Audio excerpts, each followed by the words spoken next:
Good afternoon and welcome to the City of Baltimore Planning Commission meeting of August 6th, 2026, meeting number 2094. I'm the chair, John Laria. Welcome commissioners and others in attendance for our agenda today.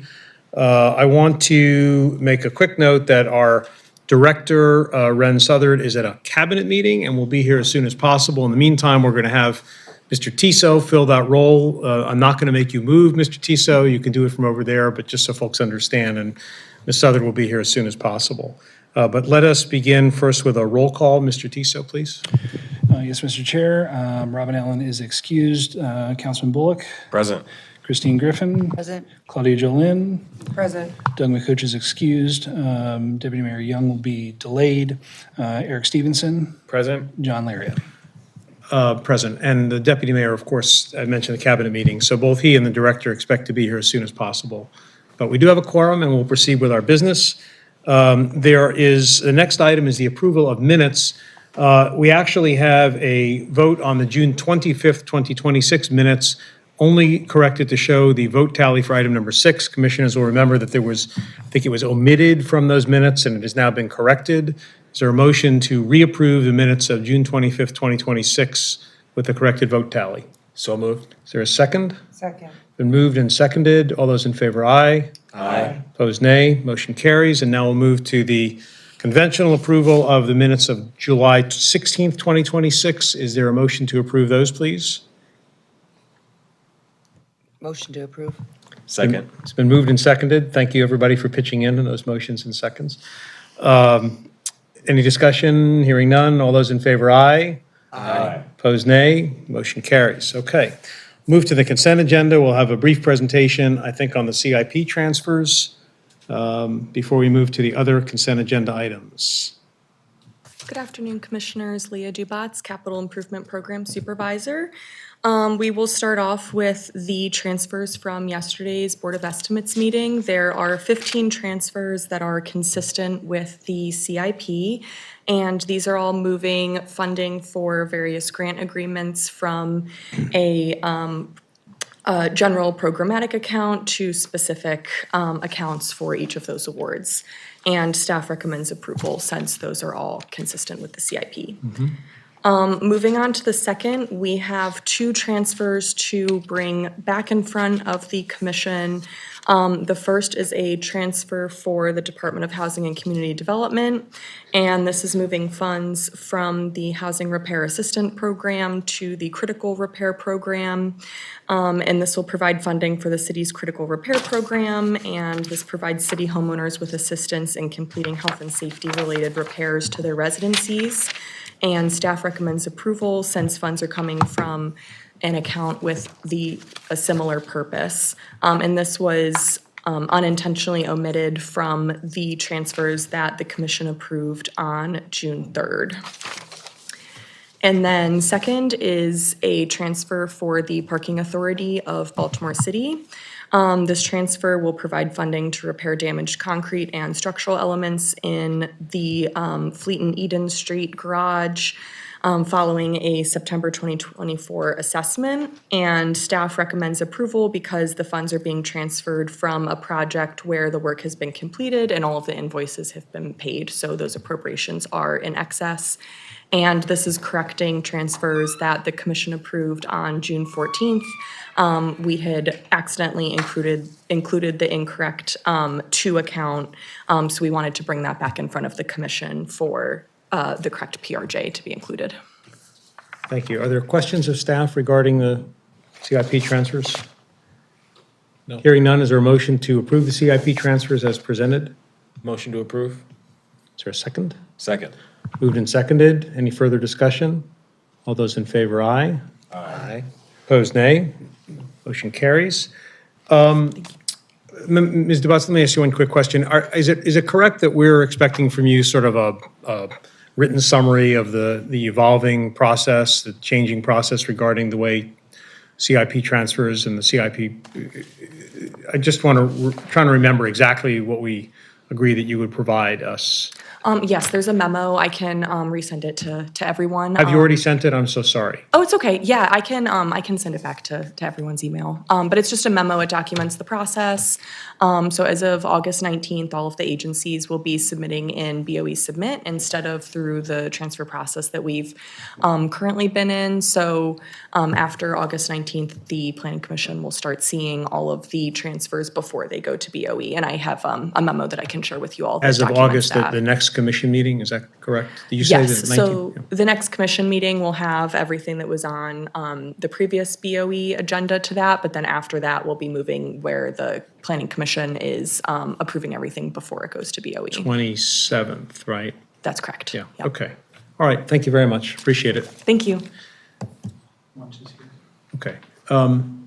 The remaining consent agenda items we'll take all together. There are 3 consent agenda items, minor subdivision plans, 222 North Fremont Avenue, Poe Homes, minor subdivision final plans, 507 West Preston Street, Briscoe Elementary, and the revised final design approval, Baltimore Peninsula, Building E6 revised signage plan. Is there a motion to approve those consent agenda items? Motion to approve. Second. It's been moved and seconded. Is there any discussion on those? Hearing none, we'll approve them all in a voice vote together. All those in favor, aye. Aye. Opposed, nay. Motion carries. Thank you very much. Before we move to the regular agenda, I want to tell commissioners that the sustenance has arrived in the back.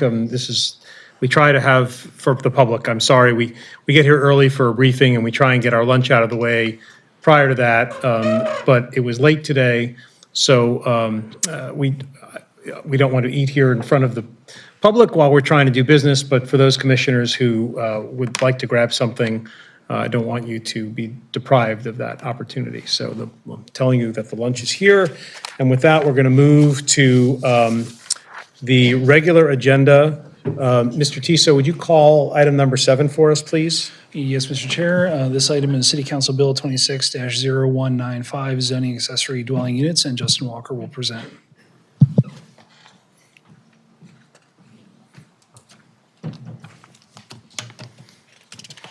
Good afternoon, Commission.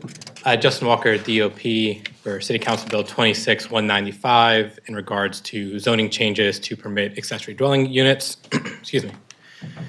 We did hear this bill on the June 25th Planning Commission meeting. There were a few questions and clarifications that needed to be made, so I will run through the entire presentation again for the benefit of the public and for everyone to have all relevant information. And then at the end, I'll discuss what has changed since this was presented on the 25th. So I'll run through the state mandate, how it conforms to our comp plan, what the changes to the zoning code of the proposed legislation will be, how it impacts conversions, and then talk about the recommended amendments. So the reason for the city's undertaking of this legislation is in response to a state mandate. In 2025, the General Assembly passed the Land Use and Real Property Accessory Dwelling Units Requirements and Prohibitions Act, which does require all local jurisdictions to adopt legislation that permits accessory dwelling units by October of this year. We did have a prior bill, City Council Bill 25-0066, which likely would have met or exceeded those requirements. That bill has since not moved forward, so to respond to the state mandate, we now have Bill 195. Just to quickly touch on the comp plan and the mentions of accessory dwelling units. In the comp plan, there are 2 separate goals and recommendations that specifically prescribe promoting, allowing, and incentivizing ADUs. You can see this here under the goals for addressing vacants and for increasing opportunities for community and individual wealth. Both describe allowing accessory dwelling units as is accomplished in this legislation. So now we will run through the state's mandate to go over exactly what the state legislation is prescribing, and then we'll follow that with the city legislation. So the first section of the state mandate here defines accessory dwelling unit as a secondary dwelling unit that is located on the same lot, parcel, or tract as a primary single-family detached dwelling unit. I'll note it will become relevant later, but the state mandate only prescribes that ADUs are permitted on single-family detached dwellings. The city legislation, as we'll see, goes a bit beyond that. And second, that an ADU is not greater than 75% of the size of the principal dwelling unit. ADUs, according to state legislation, include structures that are separated from the primary single-family dwelling, which is a detached ADU, or ADUs that are attached to the principal structure. And this is just a graphic from the Maryland Department of Planning that shows different types of ADUs. You can see it can be detached, garage conversions, or contained within the principal dwelling. So continuing with the state requirements, again, the title from the state is only applicable to detached single-family dwellings, which is 4502 there. 4503 mandates that any zoning power not be used to prohibit or de facto prohibit accessory dwelling units through bulk and yard standards or density calculations. And also, it does allow jurisdictions to prohibit the conversion of structures that are only accessible from an alley. So now moving on to the Baltimore city legislation. So the first thing that the city legislation will do is define an accessory dwelling unit in section 1302. As you can see on the screen, an accessory dwelling unit means a dwelling unit that is located on the same lot as a principal dwelling. I'll note, and we'll go over this again in the amendment section, the prior staff report recommended a amendment to change this section. That amendment has been removed as a recommendation now. The legislative intent is for ADUs to apply to any lot that has a dwelling unit. So there's a desire to keep that language. But again, a dwelling unit that is located on the same lot as a principal dwelling, subordinate in use to the principal dwelling, and no greater than 75% of the floor area of the principal dwelling. And this again includes a dwelling unit that is separate from the structure or attached to the principal structure. This just renumbers the section that is referenced in 3202. And this permits, it adds unless otherwise permitted or restricted by the subtitle. Previously, accessory structures were only able to cover up to 50% of the rear yard, but that language was added in order to exempt ADUs from that requirement. The maximum height was also updated. Previously, accessory structures were only able to be a maximum of 15 feet in height. For accessory dwelling units, the maximum height will be the lesser of either the maximum height allowed in the zoning district or the actual height of the principal dwelling unit. And there will be a proposed amendment we'll see in a bit to add a bit more to this section. So this also updates table 15601. It adds accessory dwelling units to that table and allows them as a permitted encroachment into the rear yard. So as far as the impacts on residential conversions, as we're well aware, section 9701 of the zoning code allows single-family to multifamily conversions by conditional use ordinance from the city council in the R7 and R8 districts. Because this would allow another dwelling unit as an accessory use, as long as one unit is 75% of the other unit, a single family could have two units because it would still be a use of a single family dwelling. There would just be an accessory use of that second dwelling unit. So that brings us to our amendments. Again, the First Amendment limiting ADUs to detached and semi-detached properties has been removed. So now the recommendation, two recommendations remain. The first is to strike section 15504 of the zoning code. 15504 allows carriage houses to be converted into a second single-family detached dwelling on a lot if certain conditions are met. The ADU legislation will now allow those carriage houses conversions under the ADU regulations, and there no longer needs to be a specific carve-out for them.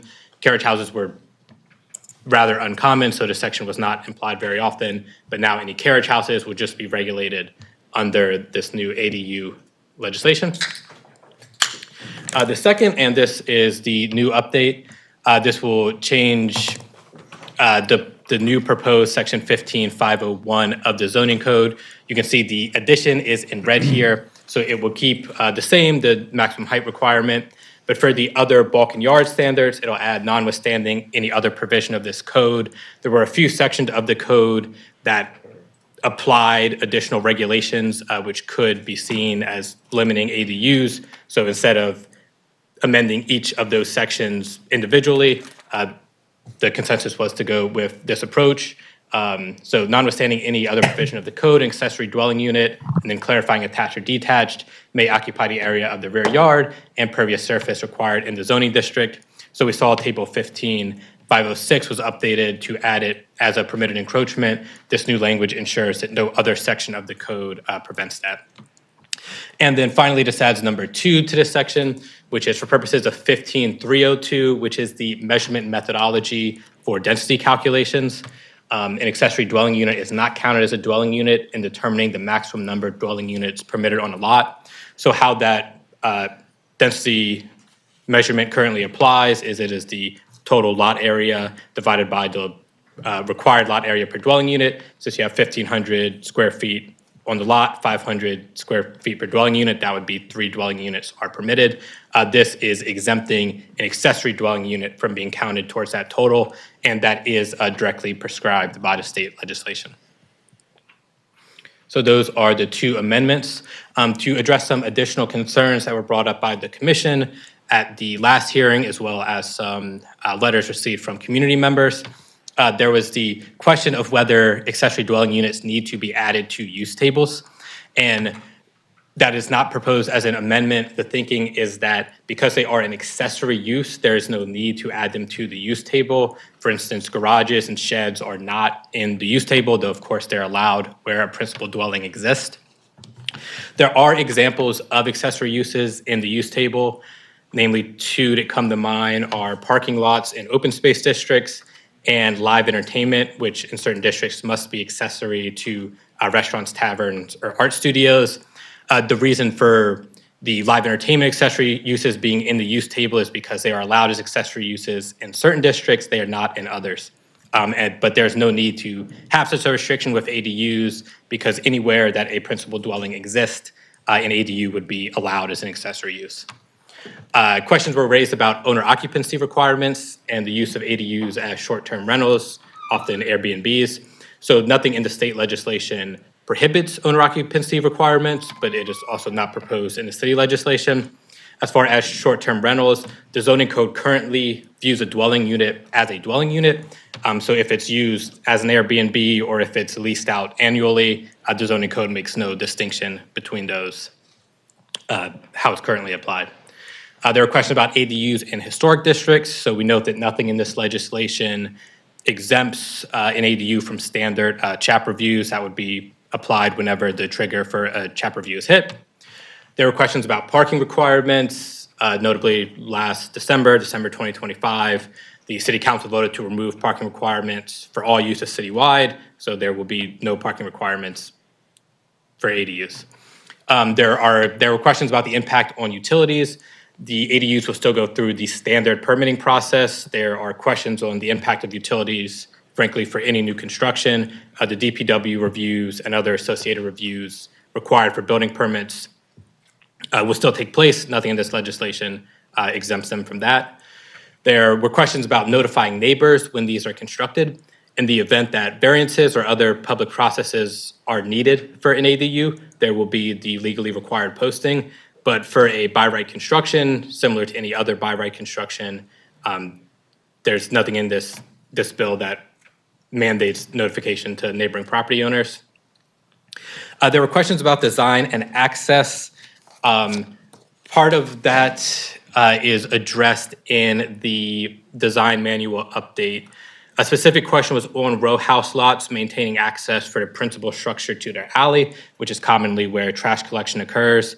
The design manual prescribes a 3-foot interior side yard on either side of the ADU if it's on an attached row house lot to ensure that the principal structure can continue to access the alley. Also noting that the International Residential Code does require that all dwellings have access to a public right-of-way. that can either be directly connected to the public right-of-way or access through a yard. That access cannot have to proceed through a garage. So even though it's not directly addressed in the zoning code, the International Residential Code already requires access to the dwelling. There were concerns about fire and EMS access in emergency situations. I'll note that this bill was also referred to the fire department, so they will, of course, make any recommendations they see fit to the city council. I will note that based on the International Residential Code, if it is attached to the principal structure, the fire department stated there's a 1 hour firewall requirement, and also that sprinklers will be required for the attached ADUs. Finally, there is a question about how trash collection would work. ADUs will still be subject to all of the requirements of Article 23 of the City Code, which regulates sanitation. So property owners will have to provide a means for trash collection that aligns with the city requirements. There's no exemption or anything included in the proposed legislation. More specifically on the trash, Yes. because that's obviously a DPW issue. Have they weighed in on this, and do we anticipate that that they would issue an additional trash can for an additional dwelling, or not? I don't believe we have anything directly from DPW. They currently do issue trash cans for just regular 2-unit multifamily dwellings. There's a line where the multifamily dwellings are the responsibility of the owner and they are no longer eligible for municipal trash collection. I'm not exactly sure of where that line is, but they currently, It's apply that 96 to 2 dwelling units. Sorry, it's 96 gallons per resident. That's what you're allowed, technically. So as long as you don't produce 96 gallons, more than 96 gallons of trash, you're eligible. Then that would be eligible for DPW residential collection. Thank you for the clarification. Right, so understanding that was the reason for my question. Is it still 96, or do you get 2, which is 1 green trash can? Or do you get 2, do you get an additional trash can for the ADU or not? And it's okay if you can't answer I that do not have an question, answer to that. But I think to address the bullet about trash collection, I think that is the, Would it be a separate address? Or would it be the same address? It wouldn't be a separate address, it would be a different unit number, similar to a 2-unit building having an A and B. I don't believe property location would assign a new address as it would still be on the same parcel. Right. Yeah, I think you would likely get 1 trash can in that case. I think so too. Yep. Okay, so that leaves the equity analysis, which is the same as last time, but this bill would expand housing options by allowing smaller, lower-cost units in existing residential areas. This supports aging in place by allowing existing homeowners to have the accessory dwelling unit either for their own use, for the use of a family member, to allow multi-generational households, as the case may be. It aligns, of course, with the Maryland legislation that requires jurisdictions to permit ADUs, and it also aligns with the Our Baltimore Comprehensive Plan, which specifically prescribes ADUs as a target goal to meet affordable housing needs. As far as notification, the notice of this action was sent out by staff via the GovDelivery app. And the recommendation is to adopt the findings, amend, and approve.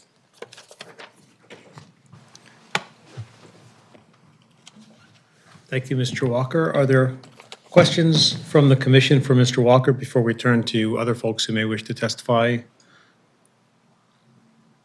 Hearing none right now. Are there folks here in the room or online who wish to testify? You're saying there are 2 online, Mr. Tiso? 3 online? And 1 in the room? Okay. Let me, before I call on folks, and I'll do that in a moment, I just want to also say for the record, and some of these folks may testify in person, there are a number of letters that are either highlight or statements that are either captioned as opposed or opposed with comments from And the caption is from Joan Floyd, from Hillsdale Heights Neighborhood Association, from Deborah O'Neill, from Mary Hughes, from Carolyn Carey, from Linda Batts, and from Marita Goodman. So I just want to acknowledge those, but they are available both to the commission and to the public should you wish to review them. And with that, I think, Ms. Floyd, would you like to come up?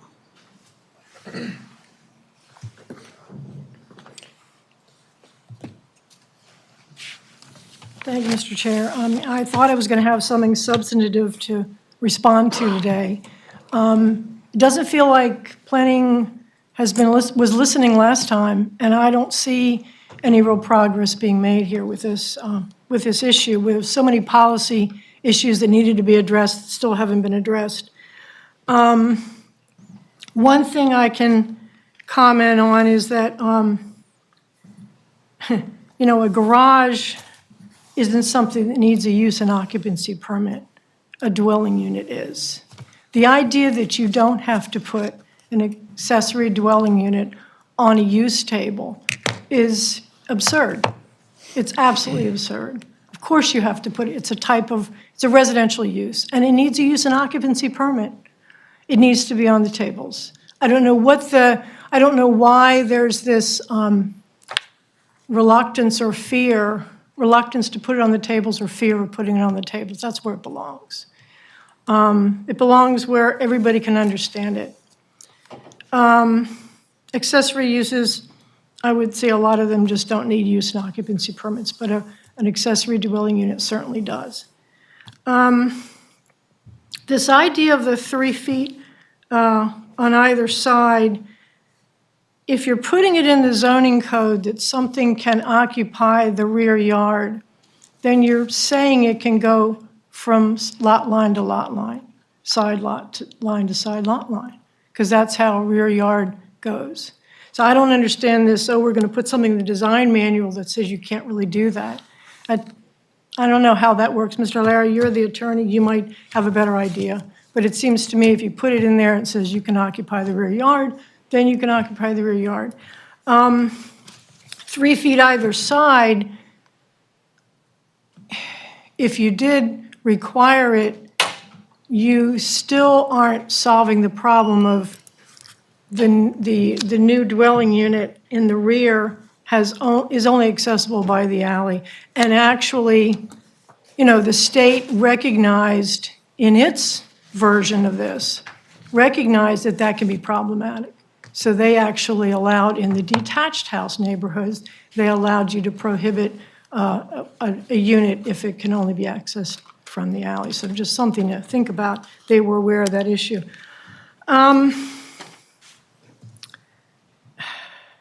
This idea of the 75%, right now we have a size limit for detached garages right now in the code. And it's 660 square feet, basically in the R2, R3, and R4 neighborhoods, because those are the neighborhoods that have a lot smaller lot size. And I'm only mentioning the detached house neighborhoods. And of course, that would apply to all the other neighborhoods as well. So 660 square feet limits, the impact of something, and of course, the 15 feet in height. When you start thinking you're going to have a, citywide, you're going to apply this to every property, every residential property in the city of Baltimore, no matter how big or no matter how small, if you're not thinking about size, then you're not caring at all about impact. And, that's just one of the many things that has to be looked at.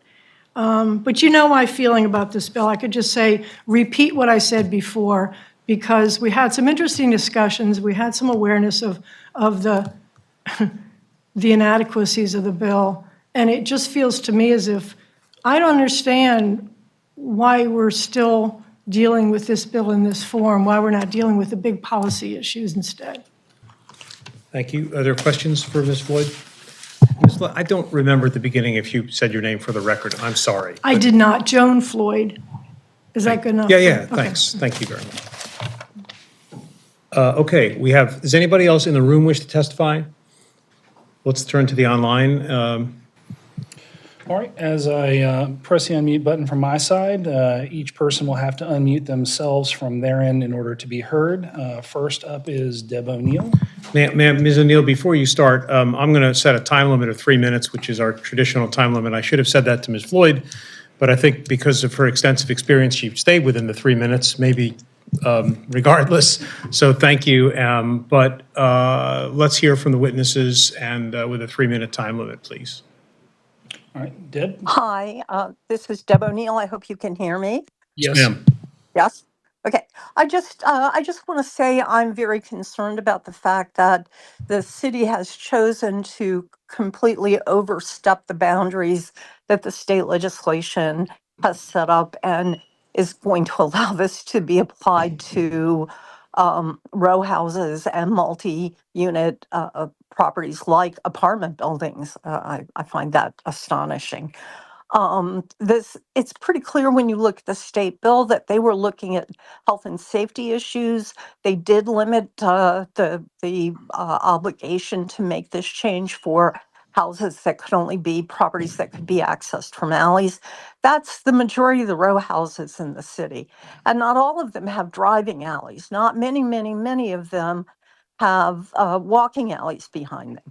Many of them don't have rear garbage pickup. If you put a second property behind my house, somebody's going to have to drag the garbage can down a walking alley to get it out to the street.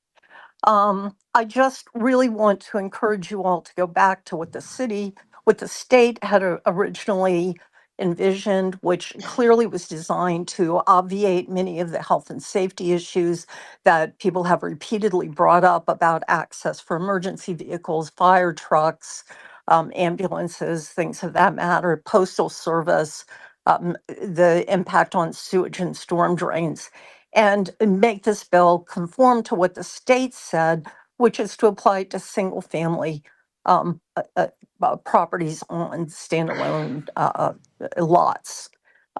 Anyhow, that's basically what I wanted to ask for. Thank you. Commissioners, any questions of Ms. O'Neill? Okay, thank you, Ms. O'Neill. Let's move to the next person, please. All right, next up is Kelly Bigelow.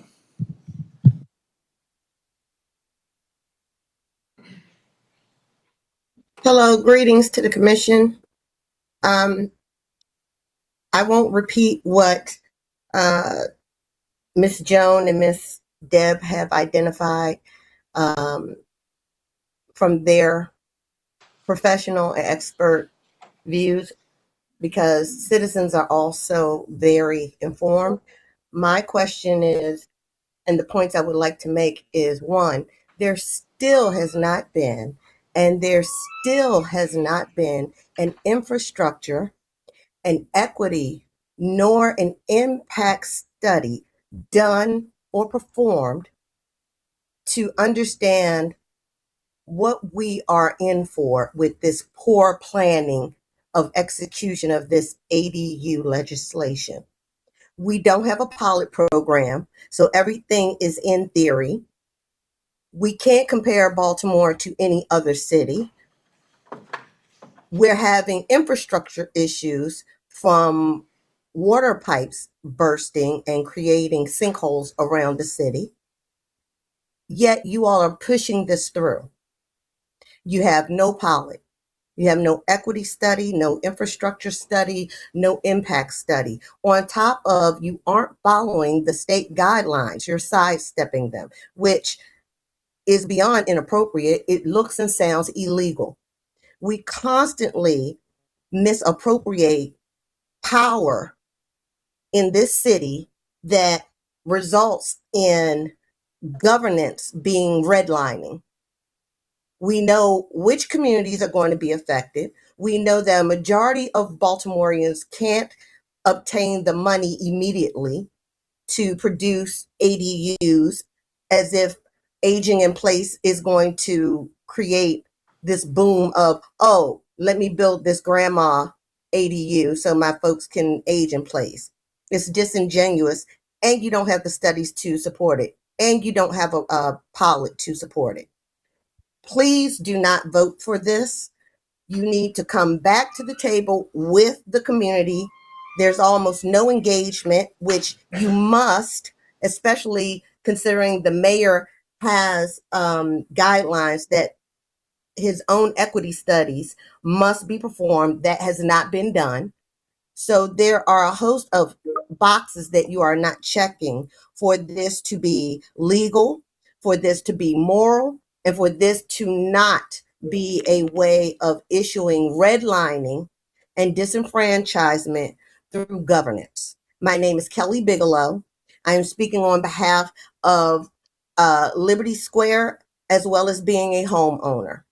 You all are irresponsible in your duties and you're derelict for pushing this through. And please make sure that all of our testimonies are recorded. There are 19 people online, not 3. Thank you.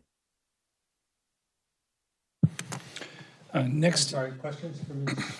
Bigelow? next is Jody Landers.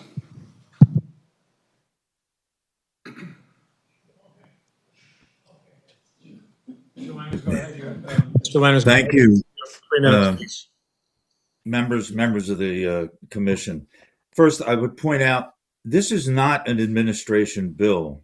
The state legislation calls on local subdivisions to prepare a plan and enact legislation to implement the plan. Neither the Department of Planning nor the administration has put forth a plan. The Department of Planning used to be viewed, and I've been around for many, many, many years as a former city councilman and lifelong resident of the city, used to be viewed as an objective, independent agency that would inform and engage communities in the process of planning and setting policy. This process turns that completely upside down. Instead, what we have is a bill being introduced, absent a plan, and now we're talking about conforming a plan to the bill. And now we hear that this bill actually goes way beyond what the state mandated. The state allows owner occupancy to be a consideration. The state also requires that it be part of an overall plan administration. And yet, who made the decision about going beyond the state mandated limit on single family detached houses? Who made the decision about not to establish an owner occupancy requirement?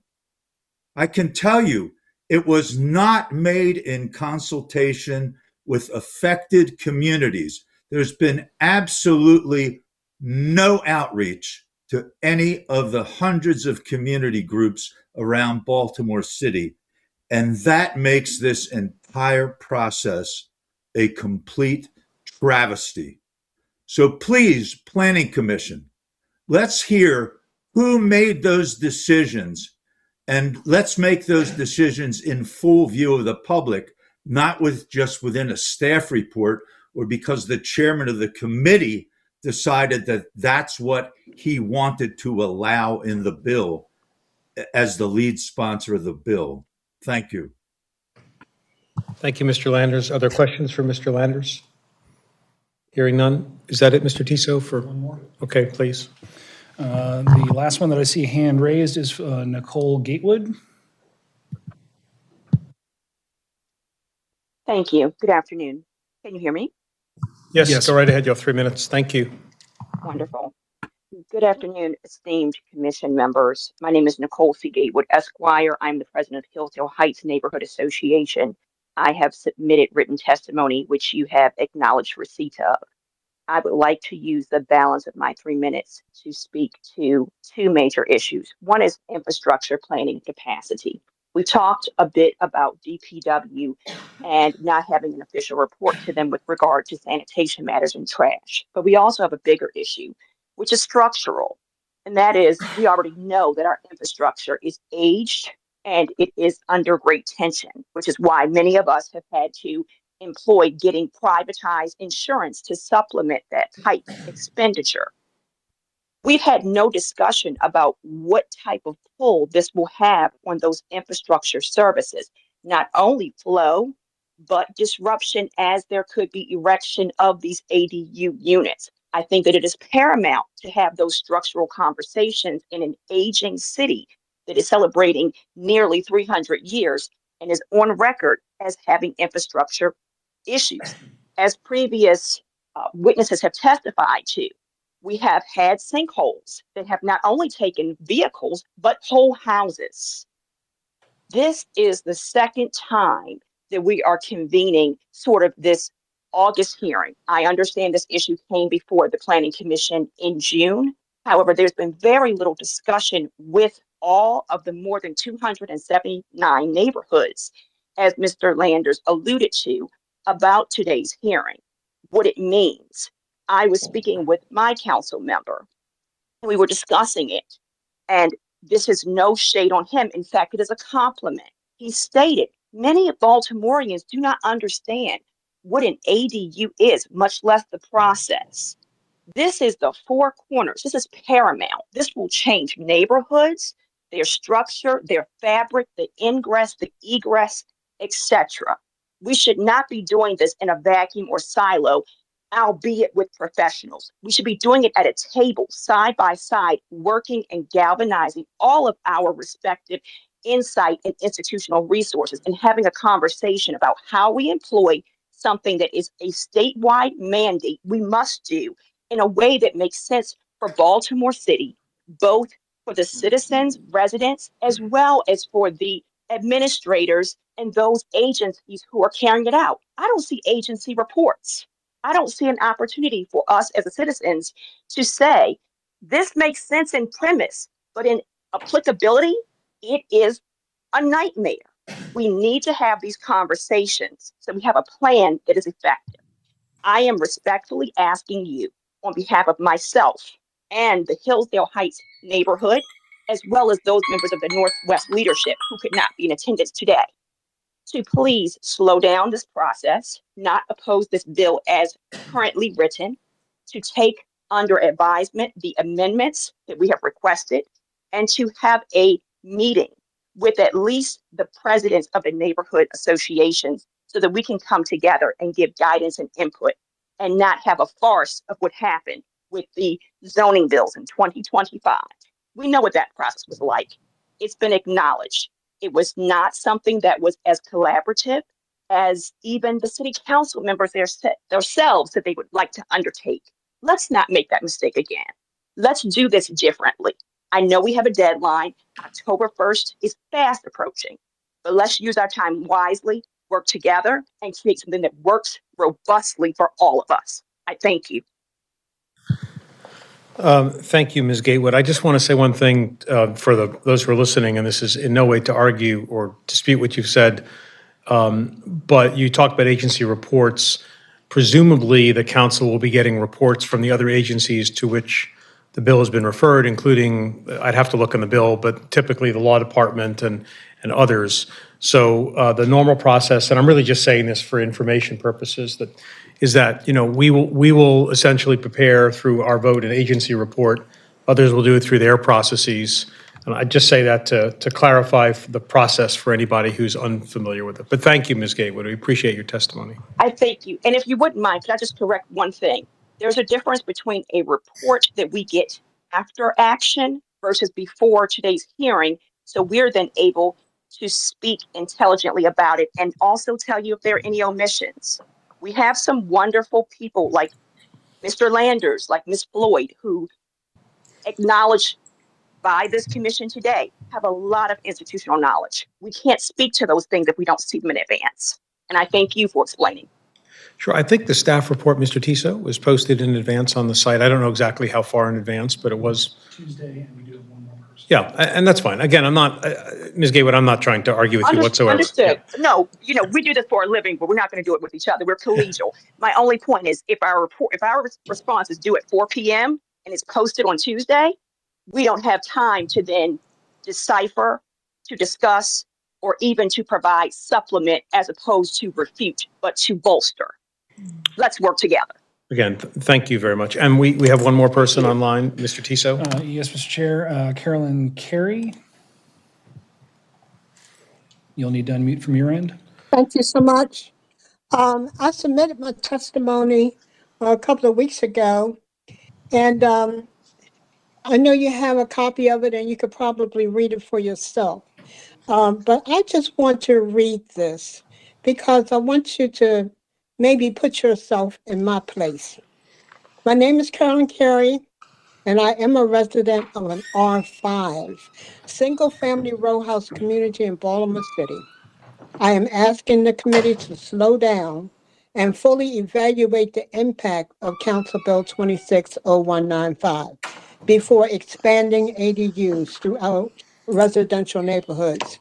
Last year, the city enacted Ordinance 250064, which increased allowable lot coverage and reduced certain yard requirements. Those changes have not been evaluated. Now the committee is considering another significant zoning change before understanding the effects of the last one. In my neighborhood, ADUs are not as simple as adding a small cottage somewhere on a property. Most homes are single-family row houses. Let me say that again, as row houses. We have no side yards, and front yard ADUs are unrealistic because homes share common streetscape and open lawn appearance. That leaves the backyard. Who would want to live in an alley? For many families, the backyard where children play, pets exercise, gardens are maintained, trash containers are stored, and access to alleys is preserved. Once that space is built upon, it is gone. I am also concerned about sanitation impacts, and that's already been talked about. And it is 96 gallons per address. I talked to my council person about this last year, and I was asking, whether or not the city would be required to pick up additional trash cans when we increase density. And he said they would have to get their own contractor, and so that settled that. I don't believe that the city will be picking up all this additional trash. These are basic infrastructure questions that should be answered before legislation is approved, not several years afterwards. Good planning means studying impacts first and legislating second. Unfortunately, the approach being proposed seems to be the opposite. Pass the legislation, pass it now, and see what problems develop later. I respectfully urge the committee to require impact studies and a comprehensive review of infrastructure, sanitation, and neighborhood effects before moving forward with citywide ADU legislation. Thank you so much for hearing my presentation.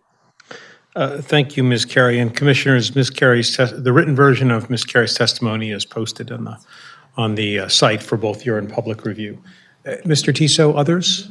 Hang on, looks like we might have one additional that could not get the raised hand for Yolanda. One moment. Okay. Let me find her in the general list.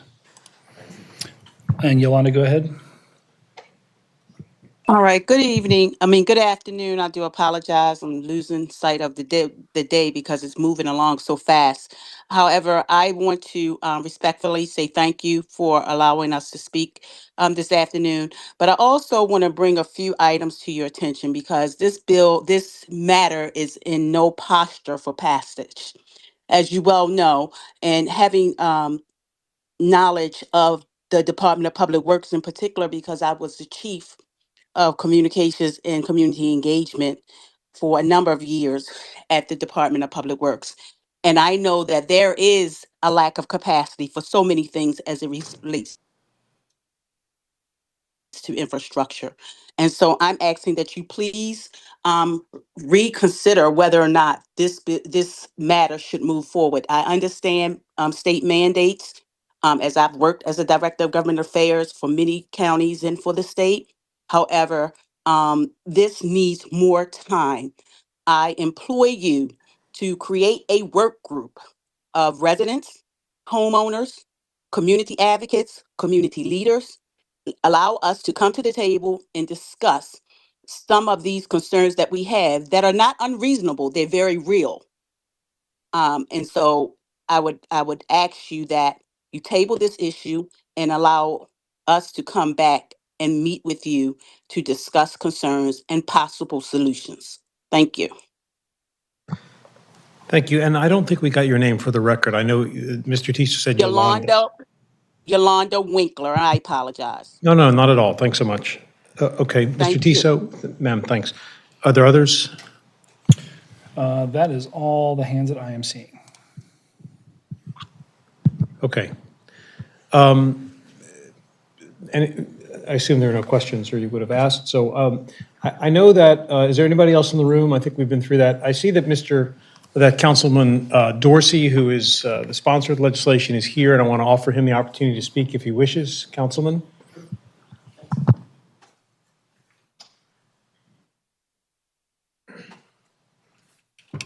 Hello again. First of all, I want to just dispel the sort of repeated claim that's kind of couched in several ways that we're exceeding the limitations of the state law. Nothing could be further from the truth. The state sets a floor. They say, here is your mandate, and then they publish guidance, in fact, that says very plainly, as it is the policy of the state of Maryland to promote and encourage ADUs on land with a single-family detached dwelling unit, MDP, the Maryland Department of Planning, also encourages jurisdictions to design their local ordinances to be more permissive of ADUs. And that's exactly what this bill does. It takes Baltimore City's real-world circumstances into account and puts forth a bill that's contextually sensitive to Baltimore City. When I say contextually sensitive, I guess I mean things like we have detached homes that make up a substantial portion of the total land of the city, some of which may, before we just decided to become more and more restrictive of housing over many decades, are still multi-dwelling units because from when they were created and turned into either built as multi-dwelling units in residential districts where we now prohibit multifamily, or converted from single family to multifamily at a time when we still allowed that. And I don't see any reason why those multifamily detached homes that are right next to single family detached homes shouldn't be allowed to have an ADU. The property is not different in its ability to accommodate an additional structure, just like the property next to it. So why would we prohibit them from creating the same thing that you can create next door to them? And then we have a substantial portion of the city and its dwelling units that are made up of detached or attached and semi-detached homes that if they were left wholesale out of the ability to have ADUs, we would be disproportionately shortchanging ourselves, I would say, relative to other jurisdictions in Maryland.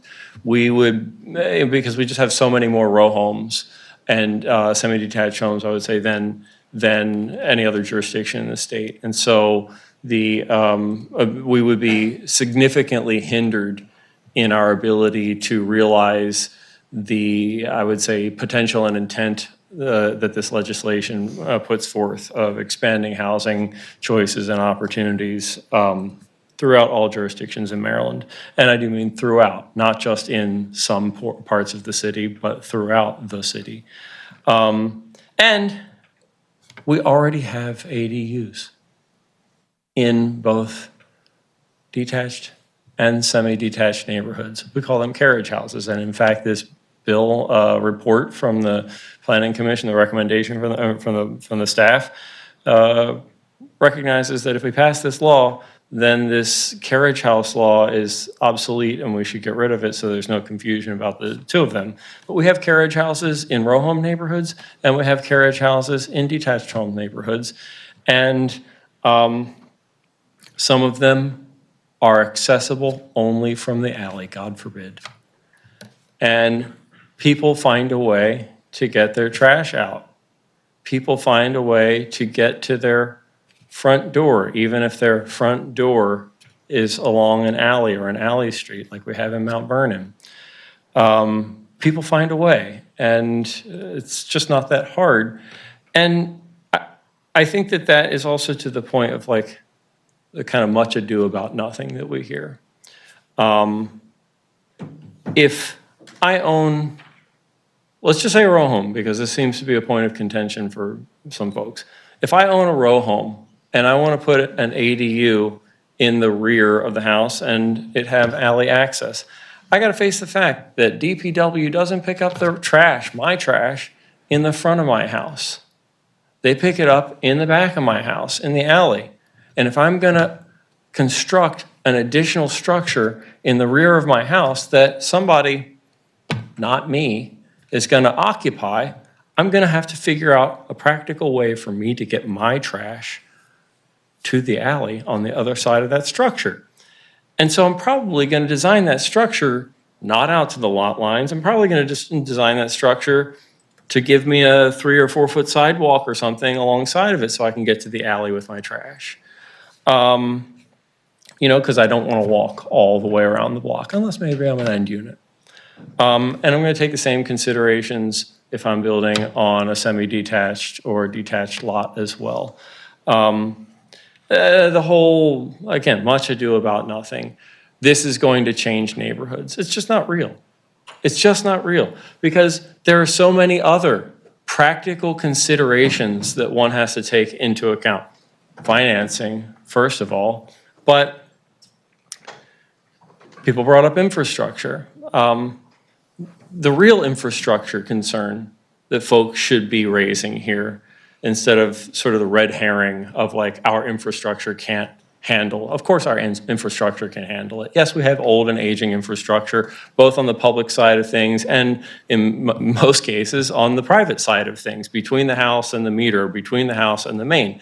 But that's always going to be the property owner's responsibility. And out in the street, our public infrastructure was built a long time ago when the city was continuously growing and anticipated to continuously grow. And we didn't have an inability to deliver sanitary water services in the 1950s when the city was substantially higher in population than it is today.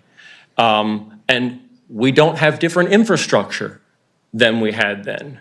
It's the same capacity to deliver services as we had then. And if it needs to be updated and replaced, it's going to need to be updated and replaced, whether or not 1 in 10,000 properties in this city ends up having an ADU on it in the next 10 years, right? The real infrastructure concern that people should raise is like, how many properties, practically speaking, have a slope that goes from the rear of the property where most ADUs would be to the front of the property where most water and sewer infrastructure is.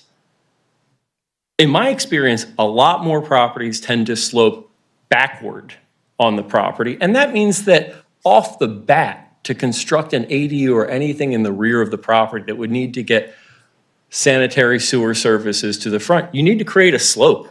And that's a big engineering hurdle to overcome. And that's an expensive hurdle to overcome. And so the likelihood of people taking on that cost is so low that, again, I say this is much ado about nothing. So few people in so few circumstances are going to go, you know what's really practical is for me to create an ADU in the rear of my property where the elevation is 20 feet lower than the front of my property, and I'm going to have to pump that sewage upward in order for it to slope down. It's just things like that create practical barriers where we just go, look, how many of these are we actually talking about? And so, you know, I just think What this ends up being about is, do we want to create the absolute bare minimum allowance of any type of new housing opportunity that we could be permissive of, or not? Things like that were in Justin's presentation about like concerns that have arisen. I've touched on several of them already, but like things like, what if they're short-term rentals? Like, we already regulate short-term rentals. We say that they can, and it's not in the zoning code. It doesn't have to be included in this bill, and it doesn't have to change because of this bill. It's already limited to units or dwellings that are owner occupied. You can't buy a house that has an ADU and be a landlord renting out both the house and the ADU and have either or both of them as short-term rentals. You have to be an owner-occupied property in order to have a short-term rental. And so, and what's the logic behind that? The rationale is something along the lines of, we think that people who are letting out their own home are not going to let it be destroyed by people who are going to come in and have raging parties every Saturday night when they vacate the house every Saturday night in order to allow people to have raging parties there. Or if I live on the house, in the main house, and I make my ADU a short-term rental, am I going to make it a short-term rental such that my peace and quiet and my neighbors simultaneously can be disrupted every Saturday night by the bozos that I let it out to for a short term? Like, that's why we have this provision that says that short-term rentals have to be owner occupied. That's already accounted for, and I think that it accounts for any circumstance where an ADU could come into play in that discussion as well. I'm happy to answer any questions. So just like I said, if we want to make the absolute bare minimum of allowing any new housing opportunity in the city, nobody ever says, but what about the infrastructure when the next 100-unit apartment building is coming online downtown or in Southeast Baltimore and in South Baltimore? Nobody ever says our infrastructure can't handle the renovation of vacant homes in West Baltimore. Nobody ever says the infrastructure of the city can't handle mixed-use development on the super block or wherever we might be talking about. Nobody ever says that. It's only when we say we should expand the forms of housing that we allow in this city because we are insanely restrictive. That's what this bill does. Councilman, thank you. Questions for the councilman from members of the commission? Hearing none? Okay. So, Mr. Tiso, we're ready to move to some discussion here. Yep. What I'd like to do is to have some discussion first. People may have questions, people may want to think through some things, and we'll then eventually come back around for a vote. Mr. Vice Chair, may I start with you? Sure. I've had a few thoughts about this bill. A lot of them have been addressed by the staff and also by Mr. Dorsey. I thought about the question of limiting it to single-family detached neighborhoods. But so much of our city is made up of row home neighborhoods and semi-detached neighborhoods that it seems like not only would that miss a lot of the city, but it seems like there could be a fairness issue with that. The existing carriage houses that we have in row home neighborhoods as a precedent was, also something that was on my mind. The practical difficulties, I think, some of the objections cited examples that would never be built exactly for the reasons that were cited, such as it's only accessible by a foot alley, or, there's not enough, the yard is not large enough to meet the permeable requirements. So I think, this issue is a little bit complicated because it does touch so many things, but those different layers give us several different avenues for kind of scrutiny and enforcement. And so I think I'm kind of satisfied with that. Thank you. Commissioner Griffin? I don't really have anything at this point. Thank you. Councilman Bullock? So appreciate the staff report and presentation. Also appreciate our colleague making his comments as well. Also want to say thank you to the public who had their voices heard today. I do want to also note that the Planning Commission is making a recommendation. However, the council will also hear this bill, and to the chair's point before, there will also be agency reports that will be coming in front of the council, along with additional opportunities for members of the public to testify and to reach out to their elected officials. The other thing I would just say in closing again is that this is not a mandate toward ADUs, right? It's more so the allowance. And so, again, I know there are some concerns as it relates to trash pickup, as it relates to infrastructure, but I do think those can be worked out. So, again, appreciate it. Commissioner Jolin? Nothing to add, thank you. Deputy Mayor, anything you'd like to add? Nothing, just, I think the administration is in support of the staff's recommendations here. Thank you. The only thing I would say, just want to call folks' attention, because I think the staff report has some, but not all of the state law has been referenced, but I'll just make two comments in terms of what the law is the path that it's providing for us. It says a local law adopted under the section shall exclude the development of an accessory dwelling unit from the calculation of density and the application of any measures limiting residential growth that pertain to the lot, parcel, or tract proposed for the development of the accessory dwelling unit. This answers a question I had at the last meeting and have since spoken with the staff about, which was, is this, what does the state mean here? Does the state mean you can, what yields to what? And I think it's pretty clear that whether you like it or not, the state is saying, this is the priority. It also says a local law adopted under this section may not establish setback requirements that exceed the existing accessory structure setback requirements from the side and rear lot lines. And finally, sort of on the other side of the coin, it says a local law adopted under this section shall provide for construction of ADUs that meet public health, safety, and welfare standards, including relevant building codes and adequate public facilities provisions, which I think is a little bit of the conversation we've been having here in the last few minutes about other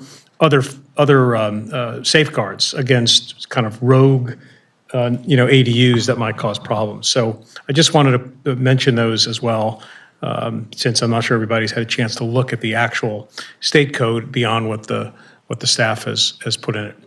So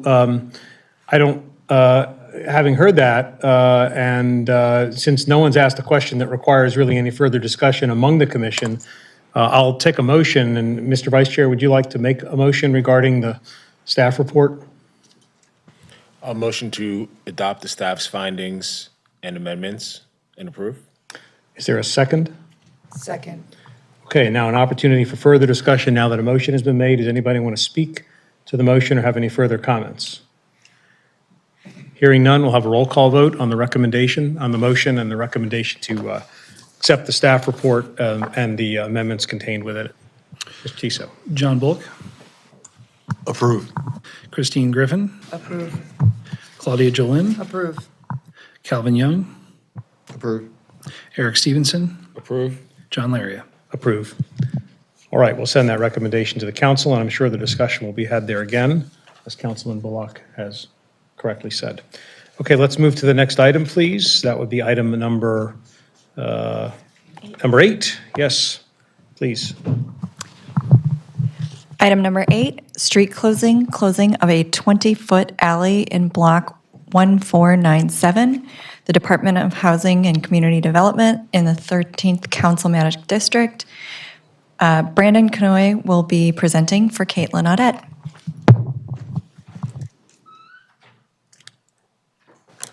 Good afternoon, Commissioners. I am your discount Caitlin Audette for today since she is out of the office. Like the director mentioned, we're looking at a street closing of a 20-foot alley in block 4197 as requested by the Department of Housing and Community Development. The owner of the property is the Mayor and City Council of Baltimore, since it is DHCD land. It's in the Eastern Planning District, and Imani Fox is the community planner for that district. The subject property is this tiny little 20-foot stretch that runs parallel to North Gay Street in the southern triangle.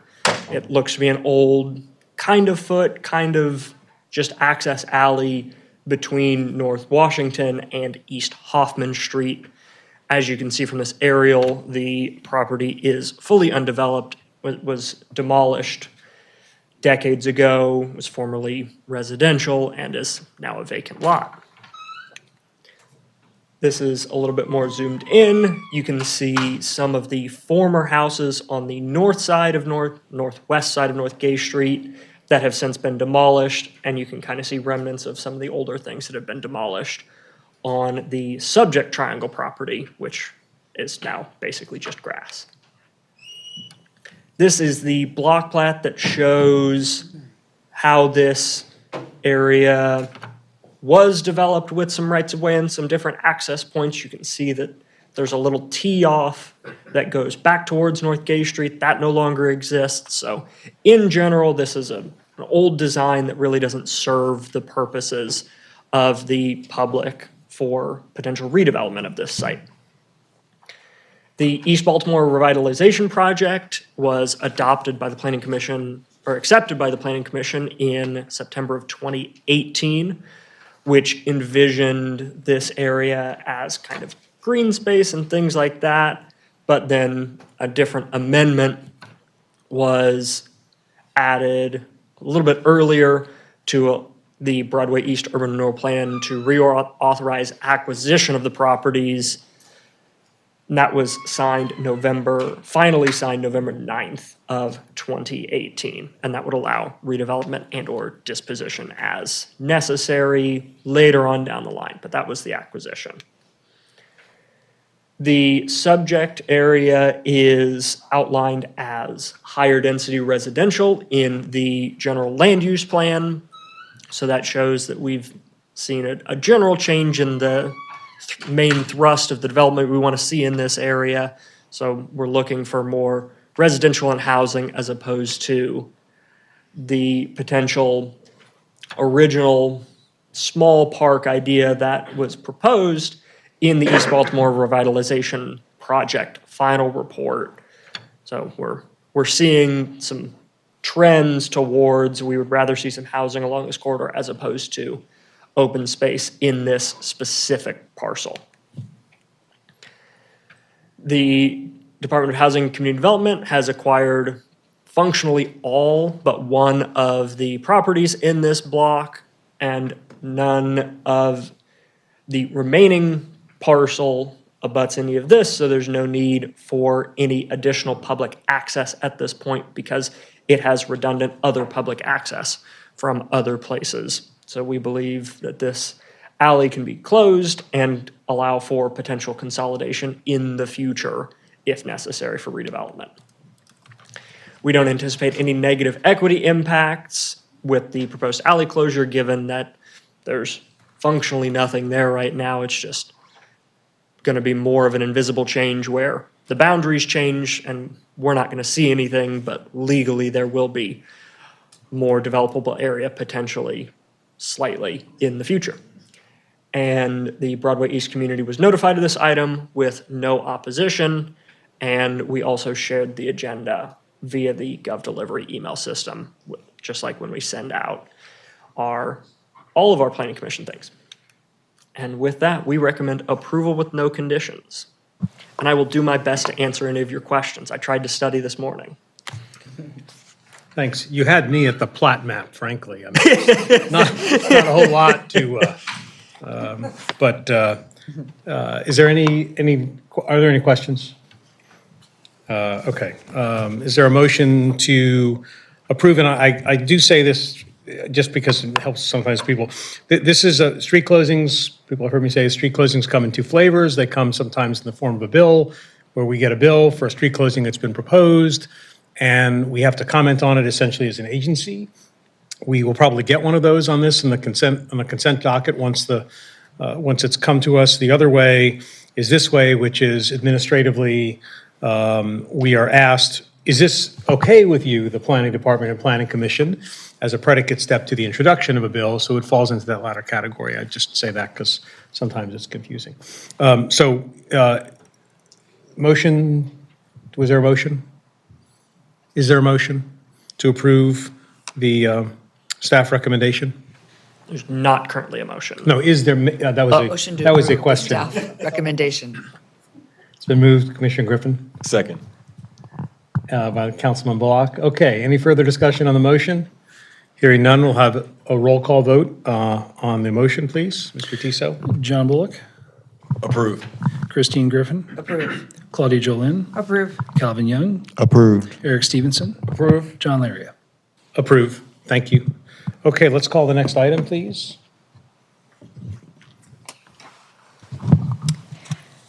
Item number 9, street closing of Ethelbert Avenue, Washington Avenue, and 3 15-foot alleys in blocks 4554 and 4555, Maryland Stadium Authority in the 5th Councilmanic District. Justin Walker will present. Hi, good afternoon again. Here on this street closing of Ethelbert, Washington Avenue, as well as alleys, this is the flavor of bill to it's a flavor of street closure to be coming before the bill. So there is not yet a bill number, but this is being petitioned by the Maryland Stadium Authority.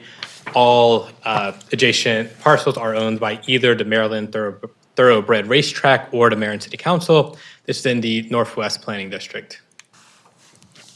So to get us oriented, this is right next to Pimlico Racecourse, where they're currently undertaking a redevelopment of the racecourse and the site. This is the plat map here of block 4555, which shows Ethelbert and Washington Avenue, which are the thicker streets, and then the skinnier streets highlighted in red are the alleys. And then also on the next block, a portion of Ethelbert and another 15-foot alley is being proposed to be closed. Moving from the block plat to the aerial, we see that though these are public rights-of-way on paper, they have long not been publicly accessible. They are contained entirely within the existing race course parking lot, and now that it's being redeveloped, they're being closed for technical purposes to allow for the redevelopment. Again, they've long been closed for public access. They're not needed for public access. The entire closure is within the existing parking lot of the racetrack. So the analysis is that all of the utilities will either be removed or an easement will be retained for any remaining utilities, and all of the properties that abut the racetrack are again either owned by the Maryland Thoroughbred Racetrack, which is all the properties except one, and that other property is owned by the Maryland City Council. So no private property owners will be impacted. And again, this is part of the multi-million-dollar redevelopment of the racetrack that the state has been undertaking for multiple years, and the roads and alleys have not been publicly accessible for many years, as again, they are the existing parking lot. There will be no visible change to passersby, and this will not impact any existing public access. And the recommendation is to adopt findings and approve. Are there questions for Mr. Walker? I have a question. I don't know if it's for Mr. Walker, but does that mean that that existing parking lot was never permitted? It's an existing right-of-way, so. I was going to ask that question sort of a different way, which is just, I don't really know who owns it. I mean, they're oftentimes when the state is involved, they have the prerogative. I don't know if it was state-owned or if it is state-owned, and it's a fair question, but in any event. Feel free to vote no, Mr. Vice Chair, if it troubles you? No, my I'm my kidding. my I line was of joking. thinking was more so like, I know. obviously, they didn't need to close it to build the parking lot, so why does it matter now? There are But- there are so many of those, and oftentimes, like I said, I don't know if the state, I forget how Pimlico has been owned over the years and whether it was the state or the Jockey Club or some combination, but no, I was kidding, I'm sorry, fair question. Okay, is there a motion to approve the staff's recommendation to approve the street closing? I will save my two kinds of street closing speech, having just given it a few minutes ago. So moved. It's been moved by the deputy mayor. Is there a second? Second. Seconded by the vice chair. Is there any further discussion? If not, we'll have a roll call vote, please. John Bullock, Approved. Christine Griffin, Approve. Claudia Jolin, Approve. Calvin Young, Approved. Eric Stevenson, Approved. John Laria. Approved. Okay, next item, please. Item number 10, City Council Bill number 260203, Landmark List, Juanita Jackson Mitchell Law Offices within the 11th Councilmember District, and Marion Glebes will be presenting for Rachel Donaldson. Good afternoon, Commissioners. Is the mic on? Is the mic on? Yes. Yeah. Sorry, just couldn't tell. No, this is a test. Please go ahead. Yeah, so my name's Marion April Glebes, CHAP staff, presenting City Council Bill number 26-0203 for the purpose of designating the Juanita Jackson Mitchell Law Offices as a Baltimore City Historic Landmark. The bill comes to you by way of Councilman Blanchard on behalf of Beloved Community Services Corporation, the property owner. Thank you to Tariq, I think he's here, community planner on this effort, and as mentioned, my colleague Rachel Donaldson, CHAP staff, for her work and support, though I stand here in her stead today. The Juanita Jackson Mitchell Law Offices are located in the Old West Baltimore National Register Historic District. The built environment of the immediate area encompasses a variety of architectural styles, including Italianate row houses, the Gothic Revival style Union Baptist Church, also a Baltimore City landmark, and mid-century office buildings. The area in general contains a wealth of historic and cultural resources, including several additional Baltimore City landmarks like the Bethel AME Church and home of the Friendless. At the time of this hearing, 1239 Druid Hill Avenue, the law office of Juanita Jackson Mitchell, is under long-awaited reconstruction. In 2014, the building's roof collapsed after decades of neglect. Thanks to a 2021 National Preservation Funds grant award from the National Trust for Historic Preservation, the building was stabilized and later that year acquired by Beloved Community Services Corporation with a dedication to further the building's preservation. In 2023, the organization received $1.75 million in congressional funding to restore 1239 Druid Hill Avenue. Of particular local civil rights historical significance, since the Baltimore NAACP's dedicated office space was demolished in 2015, the law offices of Juanita Jackson Mitchell, where she and other members of Baltimore's NAACP did their legal work, will be a hub for legal resources in the neighborhood, including housing the nonprofit board Rebuild, Overcome, and Rise. Roar. Here you see the largely intact 1880s residential block across the street from the law office, the city blocks south of the 1200 block of Druid Hill Avenue, which were demolished and rebuilt as the McCullough Homes USHR project housing, and the grounds of the Renaissance Academy High School. 1239 Druid Hill with a red arrow shares the east side of the block with another CHAP landmark, the Union Baptist Church. 1239 Druid Hill was built circa 1880 at the northeastern corner of Druid Hill and West Landell Street. The main block of the building is 3 stories tall and 3 bays wide. A protruding plate glass storefront wraps the first floor around the northeast corner to the secondary facade on Landell Street. The building was altered over time. However, the building today is largely unchanged from its exterior appearance when Jackson Mitchell took possession of the property in 1950, as seen here on the right. Juanita Jackson Mitchell and her husband, Clarence Mitchell, both maintained offices there, but the building primarily remained the law office of Juanita Jackson Mitchell, which is why this property is being landmarked for its association with her. Jackson Mitchell continued her legal practice from this building until she retired and continued to live in the neighborhood until her death in 1992. So while the property fell into disrepair following her death, under the ownership of beloved Community Services Corporation, it has undergone the extensive rehabilitation that is almost complete. Thanks for spending time with me on some of the historical significance, as Juanita Jackson Mitchell had a long and storied career as an activist and attorney, and her work profoundly shaped the civil rights movement, both locally and nationally. Born into a family of staunch civil rights advocates on January 23rd, 1913, she graduated high school with honors at the age of 14. She then graduated cum laude from the University of Pennsylvania with a BS in education and later earned a master's in sociology. In 1931, Juanita Jackson co-organized the Citywide Young People's Forum and served as its president for the first several years. As the premier Black-led civil rights organization for young Baltimoreans, the forum fought racial discrimination in policing, city employment, and education, in addition to hosting weekly meetings that drew key civil rights leaders as speakers. In 1936, the NAACP tapped Jackson to organize a national youth division. She directed the division for 2 years, leaving to marry Clarence Mitchell in 1938 and moving to Minnesota with him. In 1942, a year after returning to Baltimore, she directed the first NAACP voter registration campaign in the city.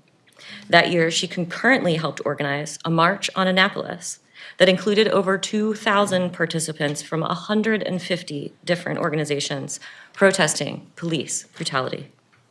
Jackson Mitchell enrolled in the University of Maryland Law School in 1946, and 2 years later, she became the first Black student elected to the editorial board of the renowned Maryland Law Review. After Jackson Mitchell graduated in 1950, her mother, Lily Mae Carroll Jackson, bought the property at 1239 Druid Hill Avenue to serve as her law offices.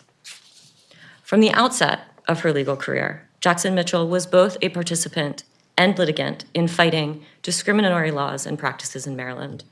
On the left, you see her in this office, doing the work. In the following minutes, I'll highlight just a few of her cases and activism over the course of her law career. So in the summer of 1950, she was part of a group that attempted to swim in the White Beach at Fort Smallwood Park in Anne Arundel County. When denied the ability to do so, she was a co-litigant in a federal lawsuit. This case went before the Supreme Court.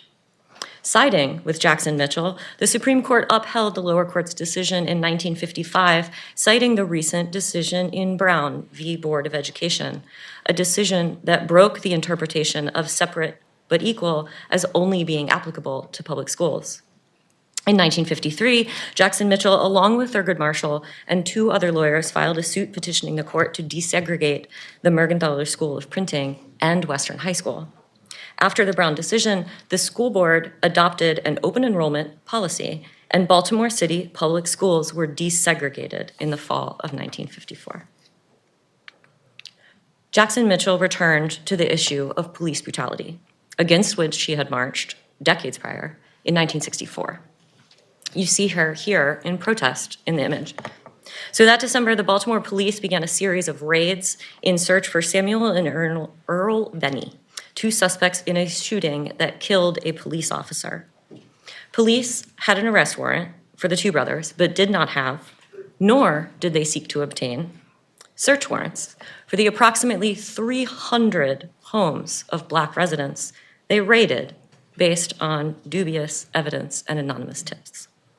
In addition to protest, Jackson Mitchell led a legal team from the NAACP Legal Defense and Education Fund, representing 4 families whose homes were raided, resulting in a legal win with a decision that prevented further warrantless raids by police. She returned to the picket line in July 1966, leading a protest against the city's urban renewal agency for engaging in unfair practices in the purchase of homes that were scheduled for demolition for the McCullough Homes Urban Renewal Project that we saw earlier on the screen. Jackson Mitchell remained committed to advancing civil rights as an attorney and activist throughout the 1970s and 80s. After a stroke and a severe fall that left her paralyzed, she became a disability rights advocate until her death in 1992.